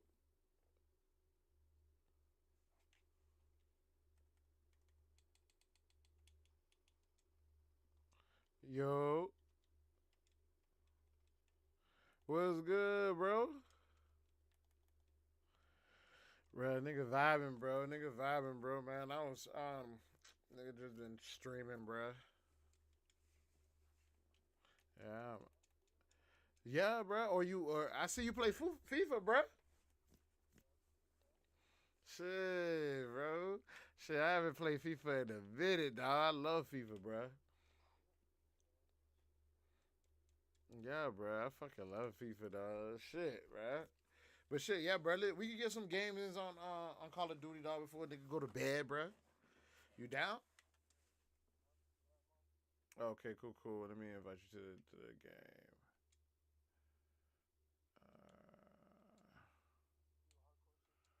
Yeah.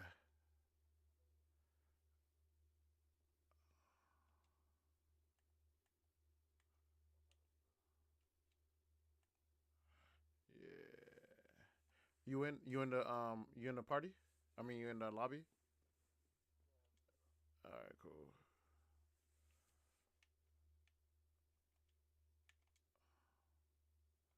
No, I thought I invited you.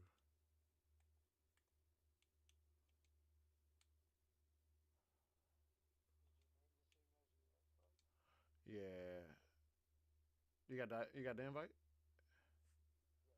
All right, cool.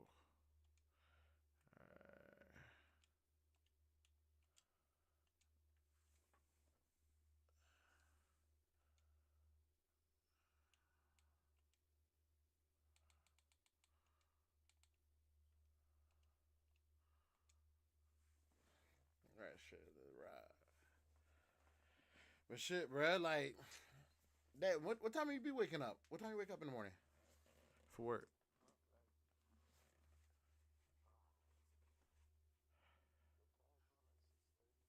Shit. Okay. Yeah, I wake up around like 6:30, 7 o'clock too.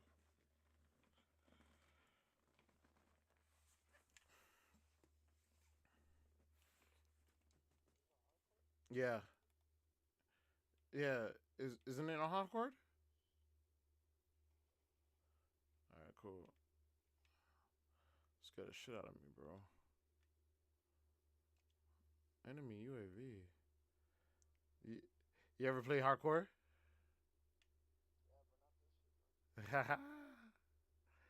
Yo, this shit right here, bro. It's fucking tough, bro. You gotta like fucking clench your fucking ass cheeks, bro. Yeah, this shit, bro, is like you gotta fucking like tippy toe around this bitch. Like if you run too fast, nigga, they might snipe the shit out your ass.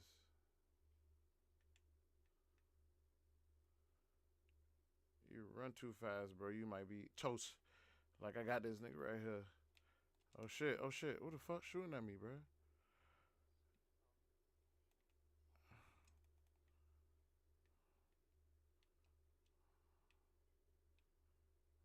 Fucker.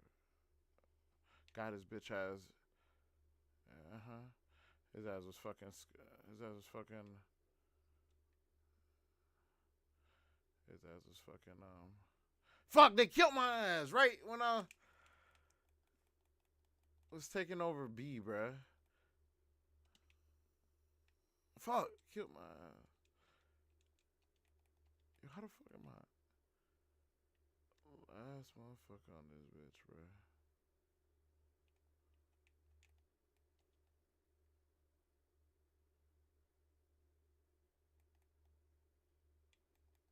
Fuck, bro. What the hell? The hell did I get sniped at?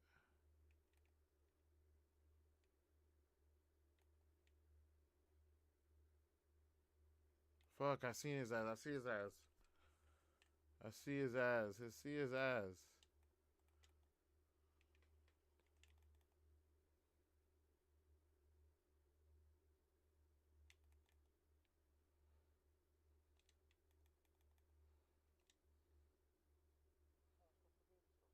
All right, bet. I'm behind you. I got your cover. Fuck! Somebody just shot me from the back. Bro, I got you. I'm coming up. I'm coming up on you. I'm coming up on you. I'm coming up. I'm coming up. I'm coming for you, bro. Fuck.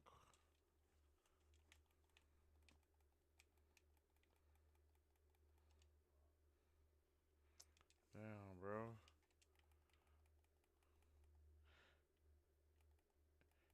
This is like my third time playing like hardcore shit.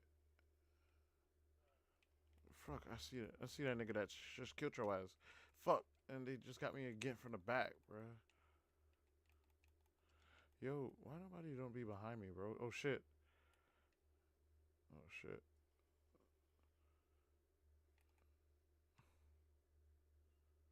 Come on. Oh shit, I see your bitch ass. Okay, I'm out. I'm making. Fuck. They hovering around B, bruh. They hovering around B, bruh. We need to like get them from like flank. They hovering around B, bruh. Yeah, bro. Them boys hovering around fucking B like a fucking.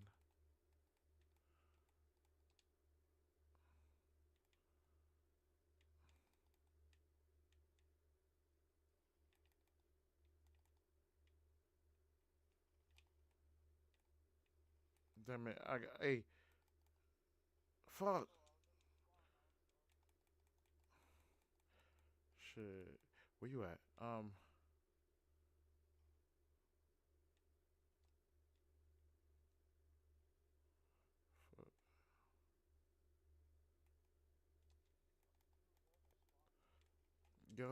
Yo, where you at? So we can see if we could probably do that shit. Like, no, but them niggas be like everywhere though. So I don't think us two would be able to do shit. Okay, I see you. Yo, fuck, the gold is to the left. The gold is to your left.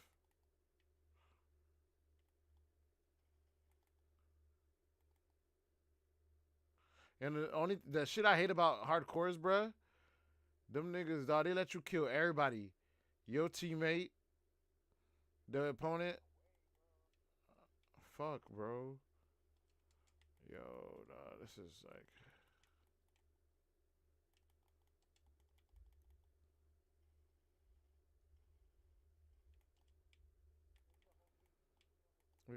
Is anybody on B right now?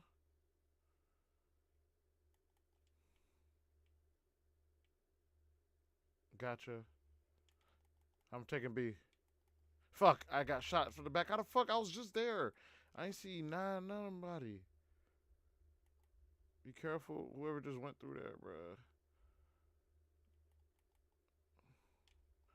Fuck, bro.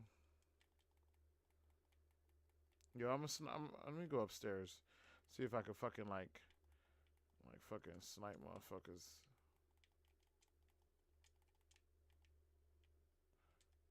Yo. What the fuck,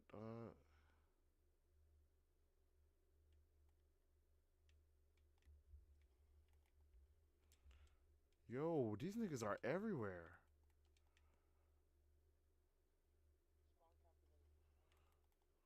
Yo, these niggas are like camping. These niggas are like everywhere, bro.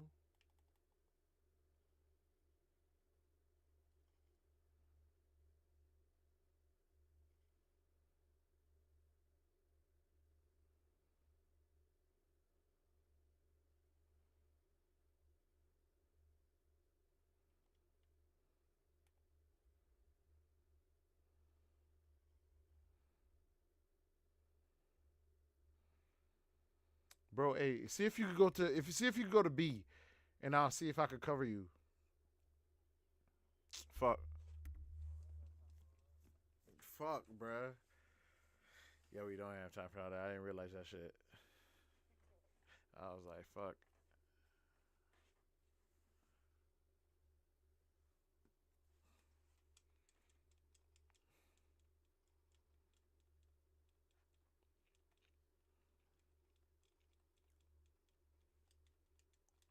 Yeah, the only thing I hate about this shit is that you could kill your own teammate.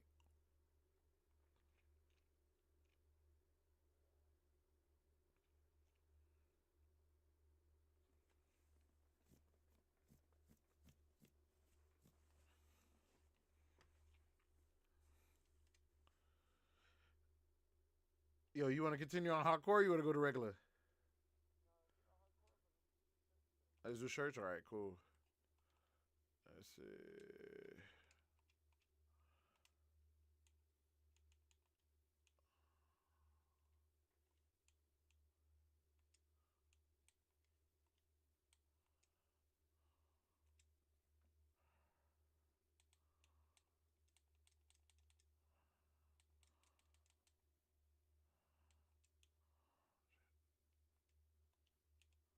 Oh, shit. Fuck.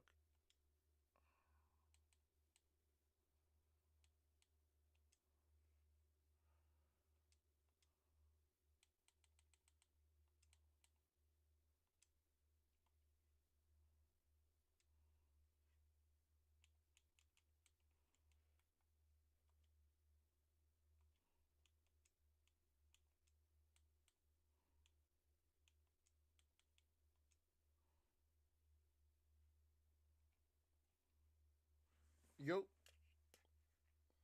Yo, bruh. Yo, that shit was. I did that shit by accident. My bad, bruh. Yeah, bro. I was like, fuck, bro. I did that shit by accident. My finger slipped. But yeah, I got us going.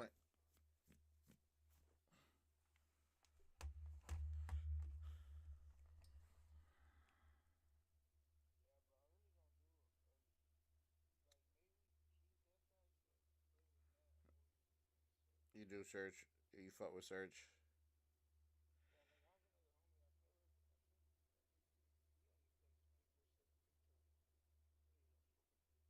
Oh shit. He played.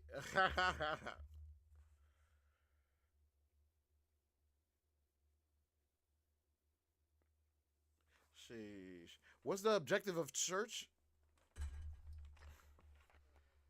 Oh, okay, okay, okay.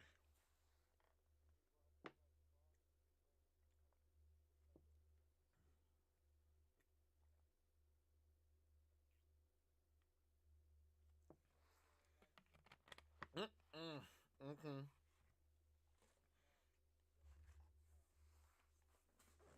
All right, one life. So that means we tippy toeing around this motherfucker. Got you, got you, got you. Bet. Bet, bro. We tippy toeing around this motherfucker, bro.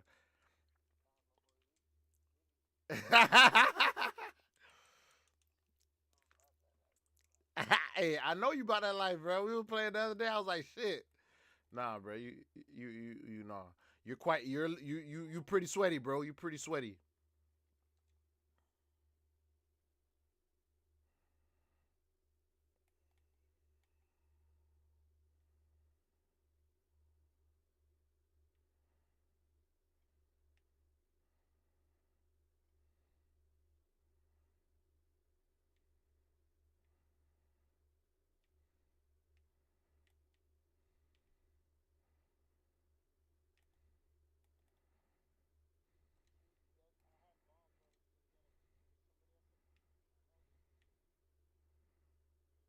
Oh fuck. Damn. Yeah, he was behind that crate. He was behind that crate. He was hidden behind that crate, that little box, bro. He was hiding. Damn, bro. He was hiding. You see him hiding right there? He was hiding behind that fucking shit, bro. I didn't even see that nigga. Motherfucker, bro. A garbage can, whatever that bitch is. Fuck. That was a nice one, man. He got me good. GG. He got me good on that one, bro.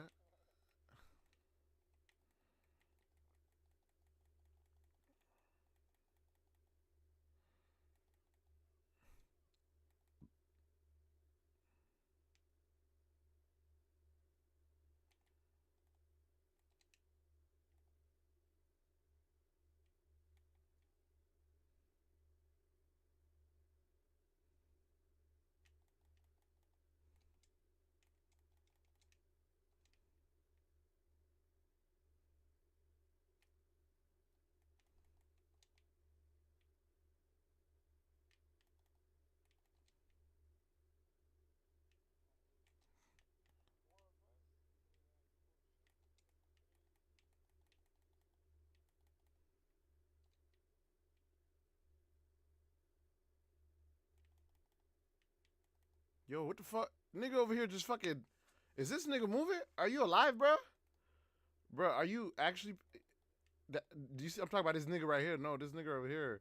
Like, this nigga, he just fucking posted up like... I don't know if he's like camping or nigga over here fucking sleep. Oh, shit, I see you. Bro, what the fuck them niggas at, bro? Got you.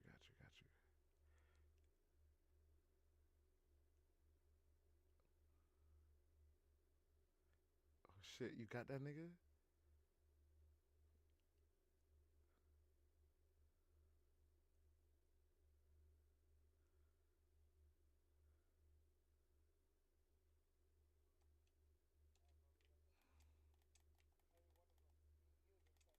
Okay, bet.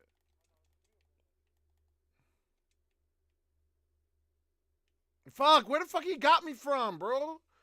He's inside the oh no, he's by the bus. He's by the yellow Mustang. He's by the yellow Mustang, bro. Yeah, so hey, you good. Yeah, you got.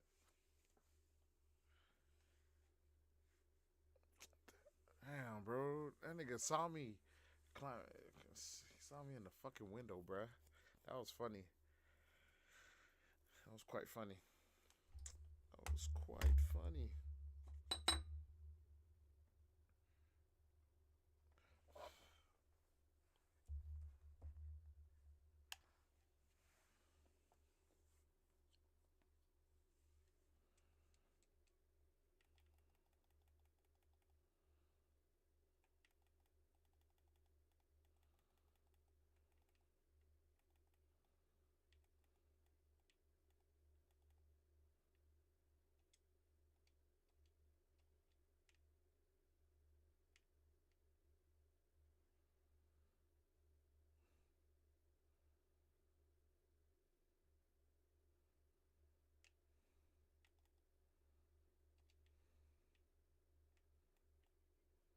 Oh fuck. He had that window. Be careful when you come through the corridor.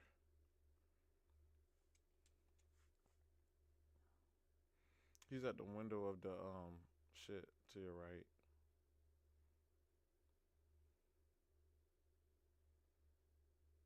Oh shit, got his ass. Yeah. Good shit.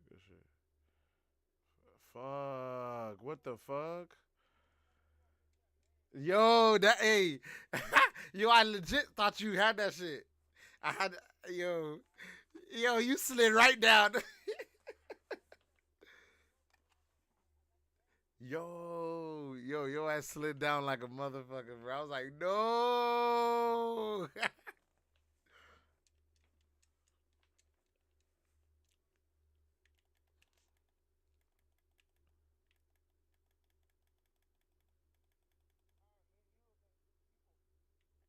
Oh shit.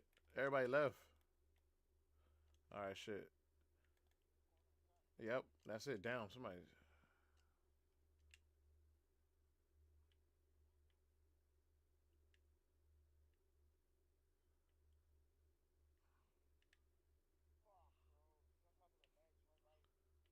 Oh, fuck. Fuck, bro.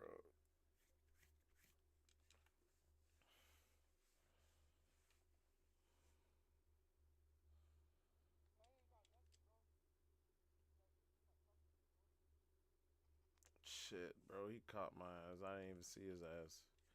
Damn, you switched to your story by accident, bro. I hate when that happened.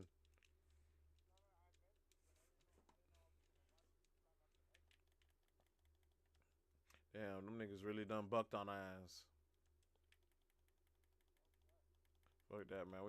We camping there. We camping. I'm behind you. I got your back. Bro. Be careful. Fuck, he got me from the window above you.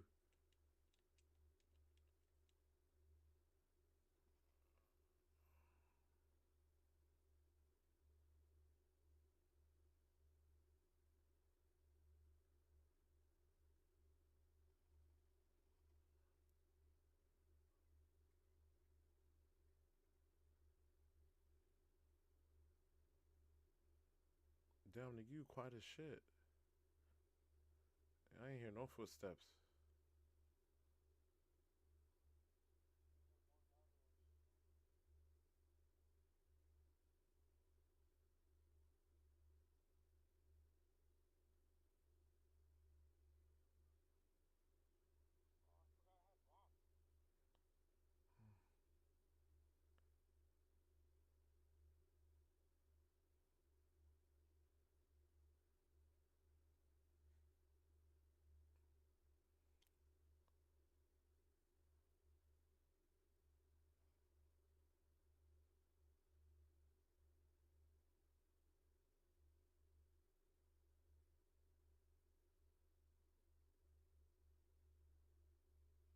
Oh, wow.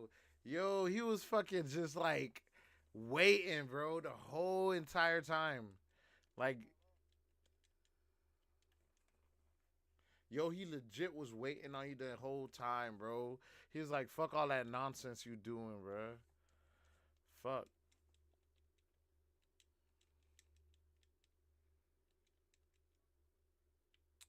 Bro. I'm gonna take. Yeah, man. Hey, I'm gonna go inside.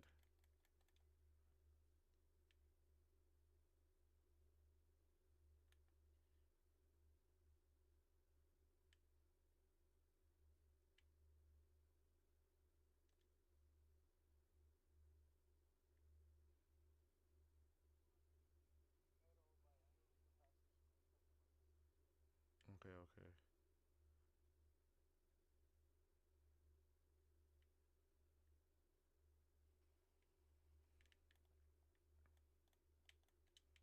Fuck.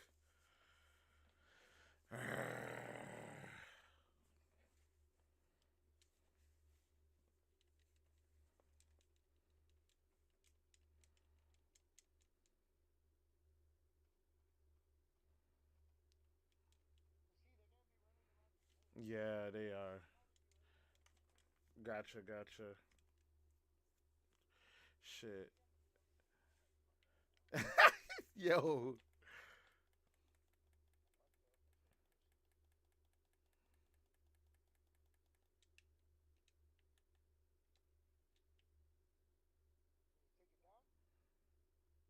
No, I don't think. Let me see. Where the fuck that shit at? Oh shit.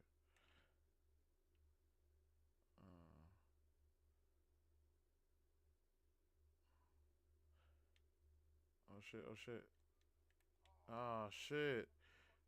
How the fuck? Oh wow. That was too easy for them, bro. Yo, that was too easy for them, bro. No, that's crazy.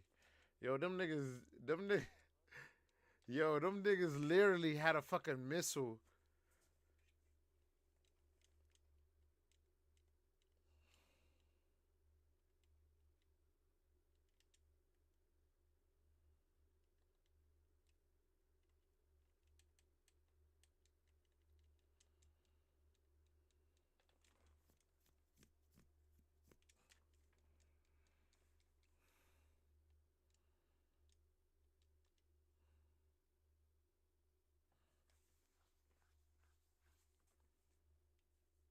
Man, hopefully the squad don't leave us this time, bro.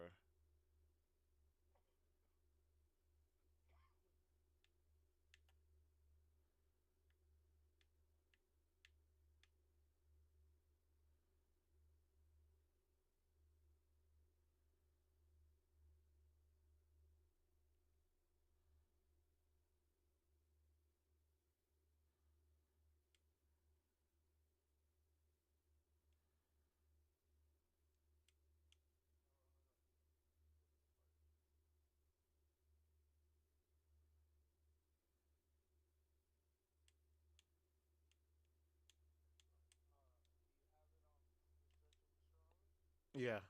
Yeah.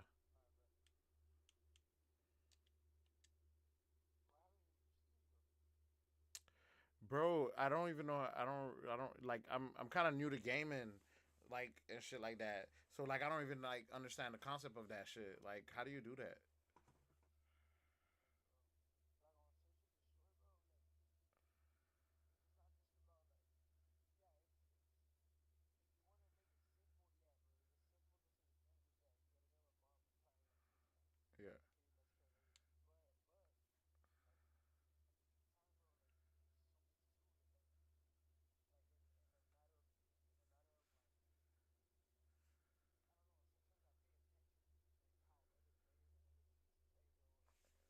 Yeah.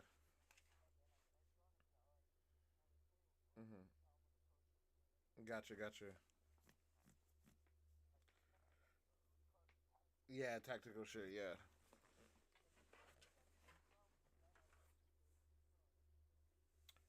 Bro, how do I do that? Let me see. Uh huh.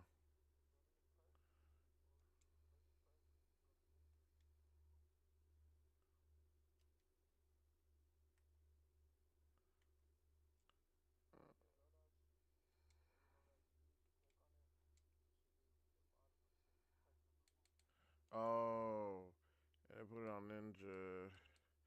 Gotcha. Gotcha.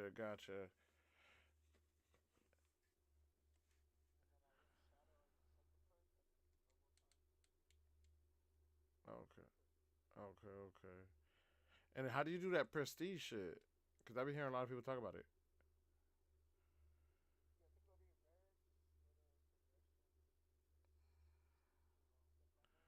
Okay. Oh shit. It's gonna go back down to 0?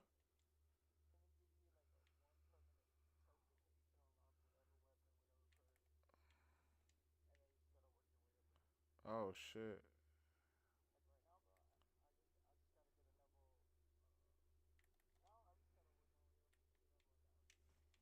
Fuck. He slid on my ass. He inside of the warehouse. He should be coming around out your way to your right.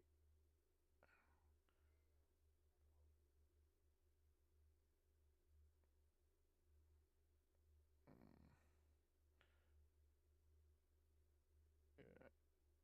Okay, there you go.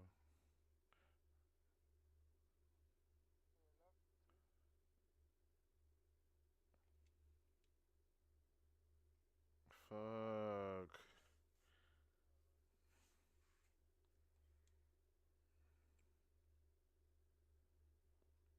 Yeah.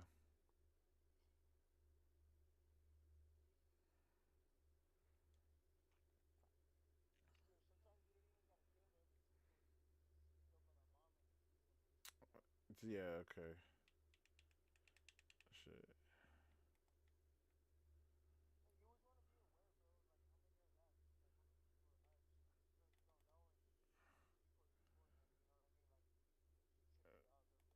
Gotcha.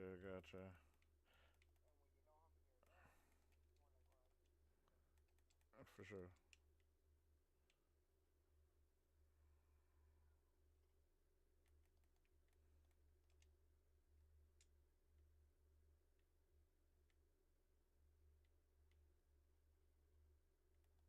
Good shit.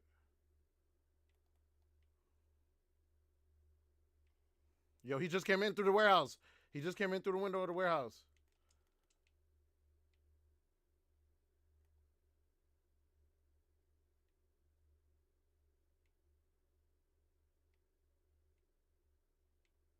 Fuck, he got me from the back. He on the warehouse. He's inside the warehouse on the top steps. On the top.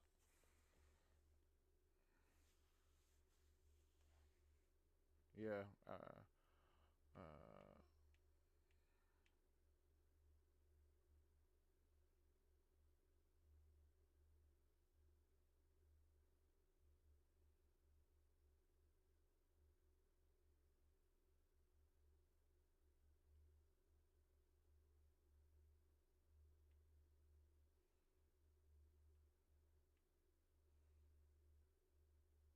What is that you just did with the radio? Look at shit.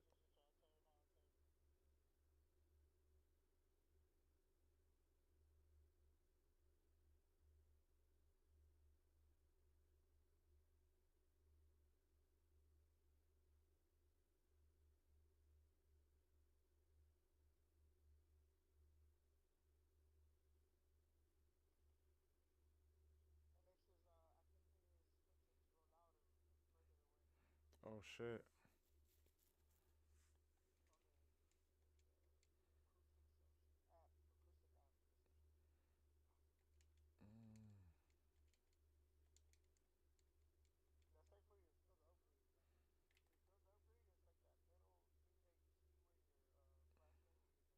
Uh huh.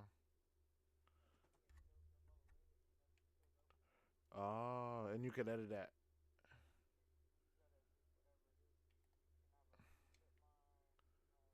Gotcha. Shit, they blowing shit up.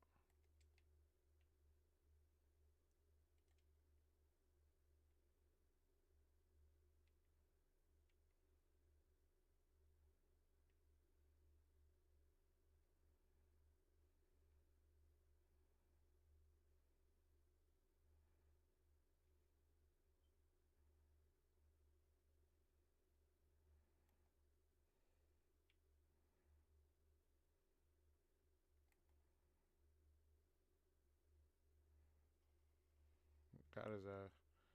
I seen his ass. Shit. Yo, we all was there. Yeah.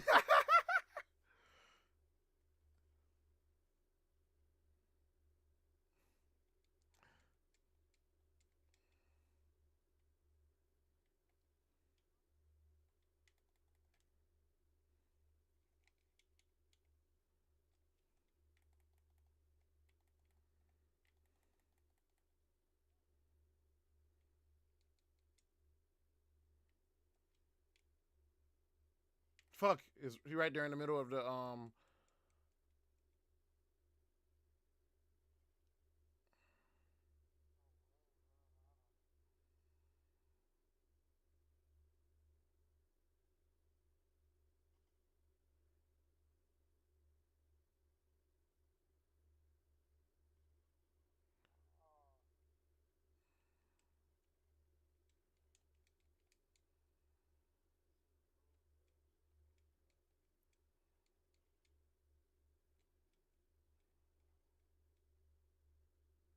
Ooh. Fuck. He must have saw when you shot his ass. Oh.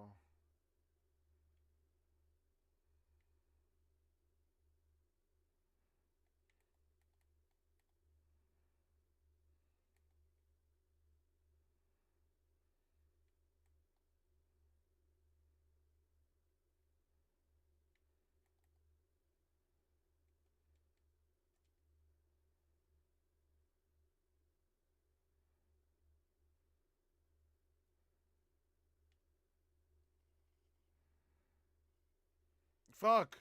I killed one and another one was right behind him. Dog, they are walking together.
Oh shit.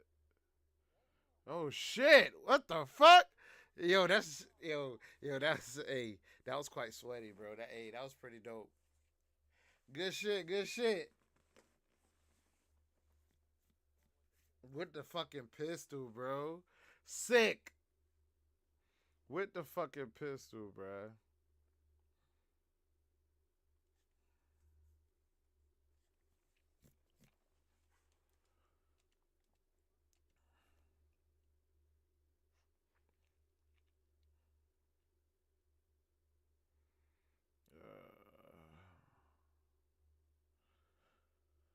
All right.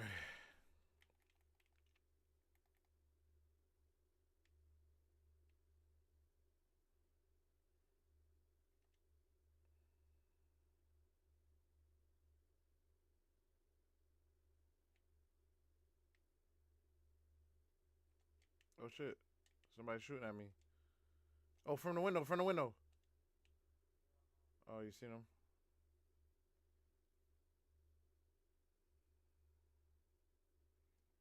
Fuck, he came down? Where the fuck he shot me from?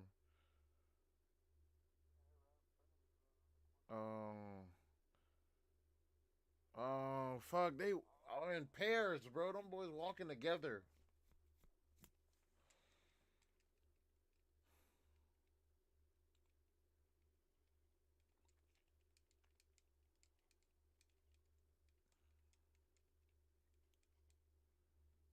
Damn, he was right there, bro.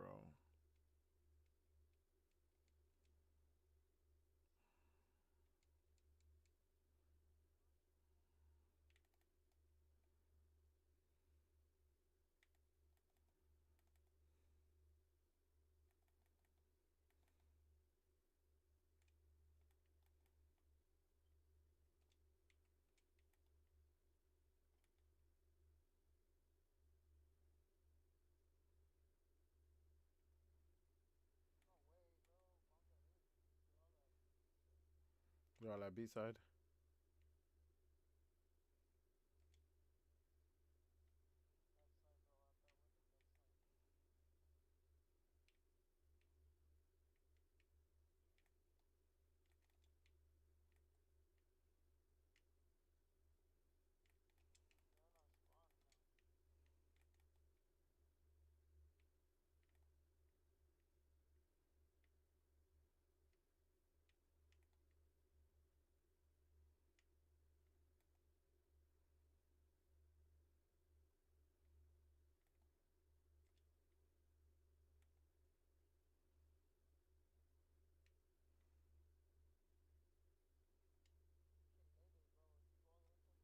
Mm-hmm.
Mm-hmm. Oh, really? Oh, shit. Somebody's... Oh, shit. Oh, shit. Fuck, he coming down the steps in the warehouse. Oh, fuck. He's on...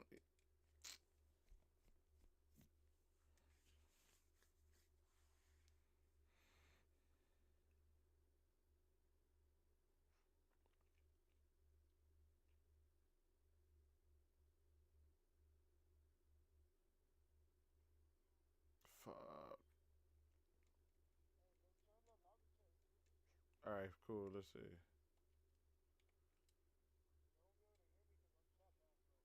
Damn, you chat man? Damn.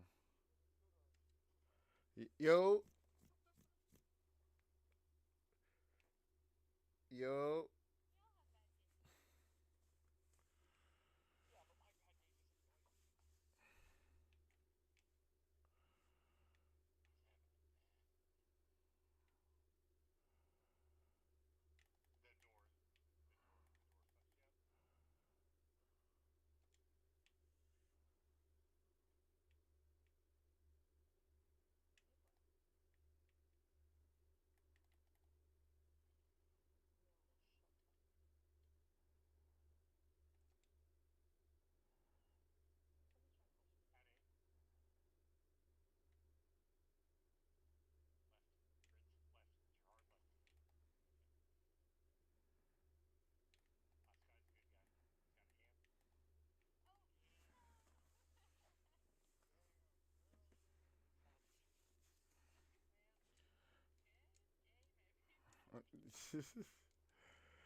Yo, how you got chat bad?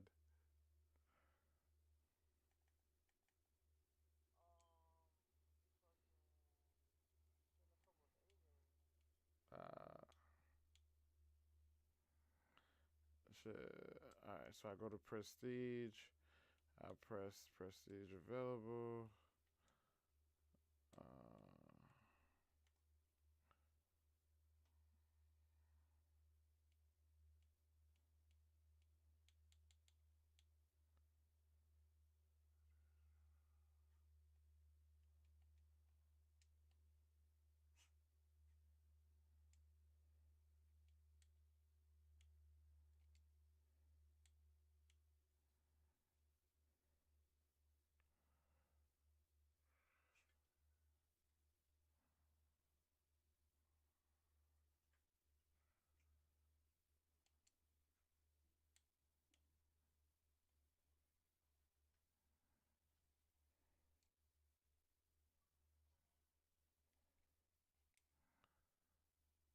Yo. Yo.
Yo.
Yo.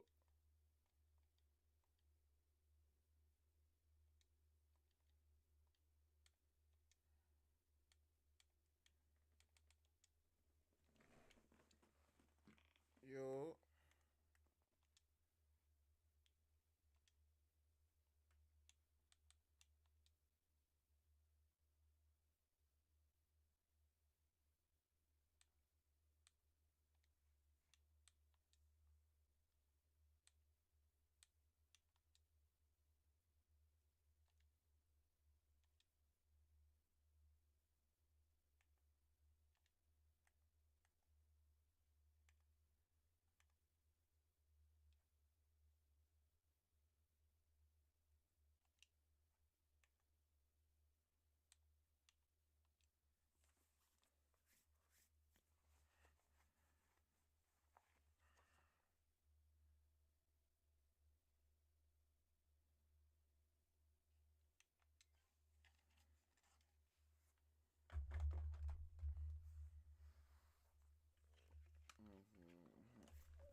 All right, y'all boys, man. W stream, man. We had a good time, man. Had fun. Linked up with some of the friends. Have fun, man. But yo, always a pleasure spending my evening with you guys, man, and vibing out, man, rocking out, man. Doing what I love, bro. So, as always, bro, hope you guys have a great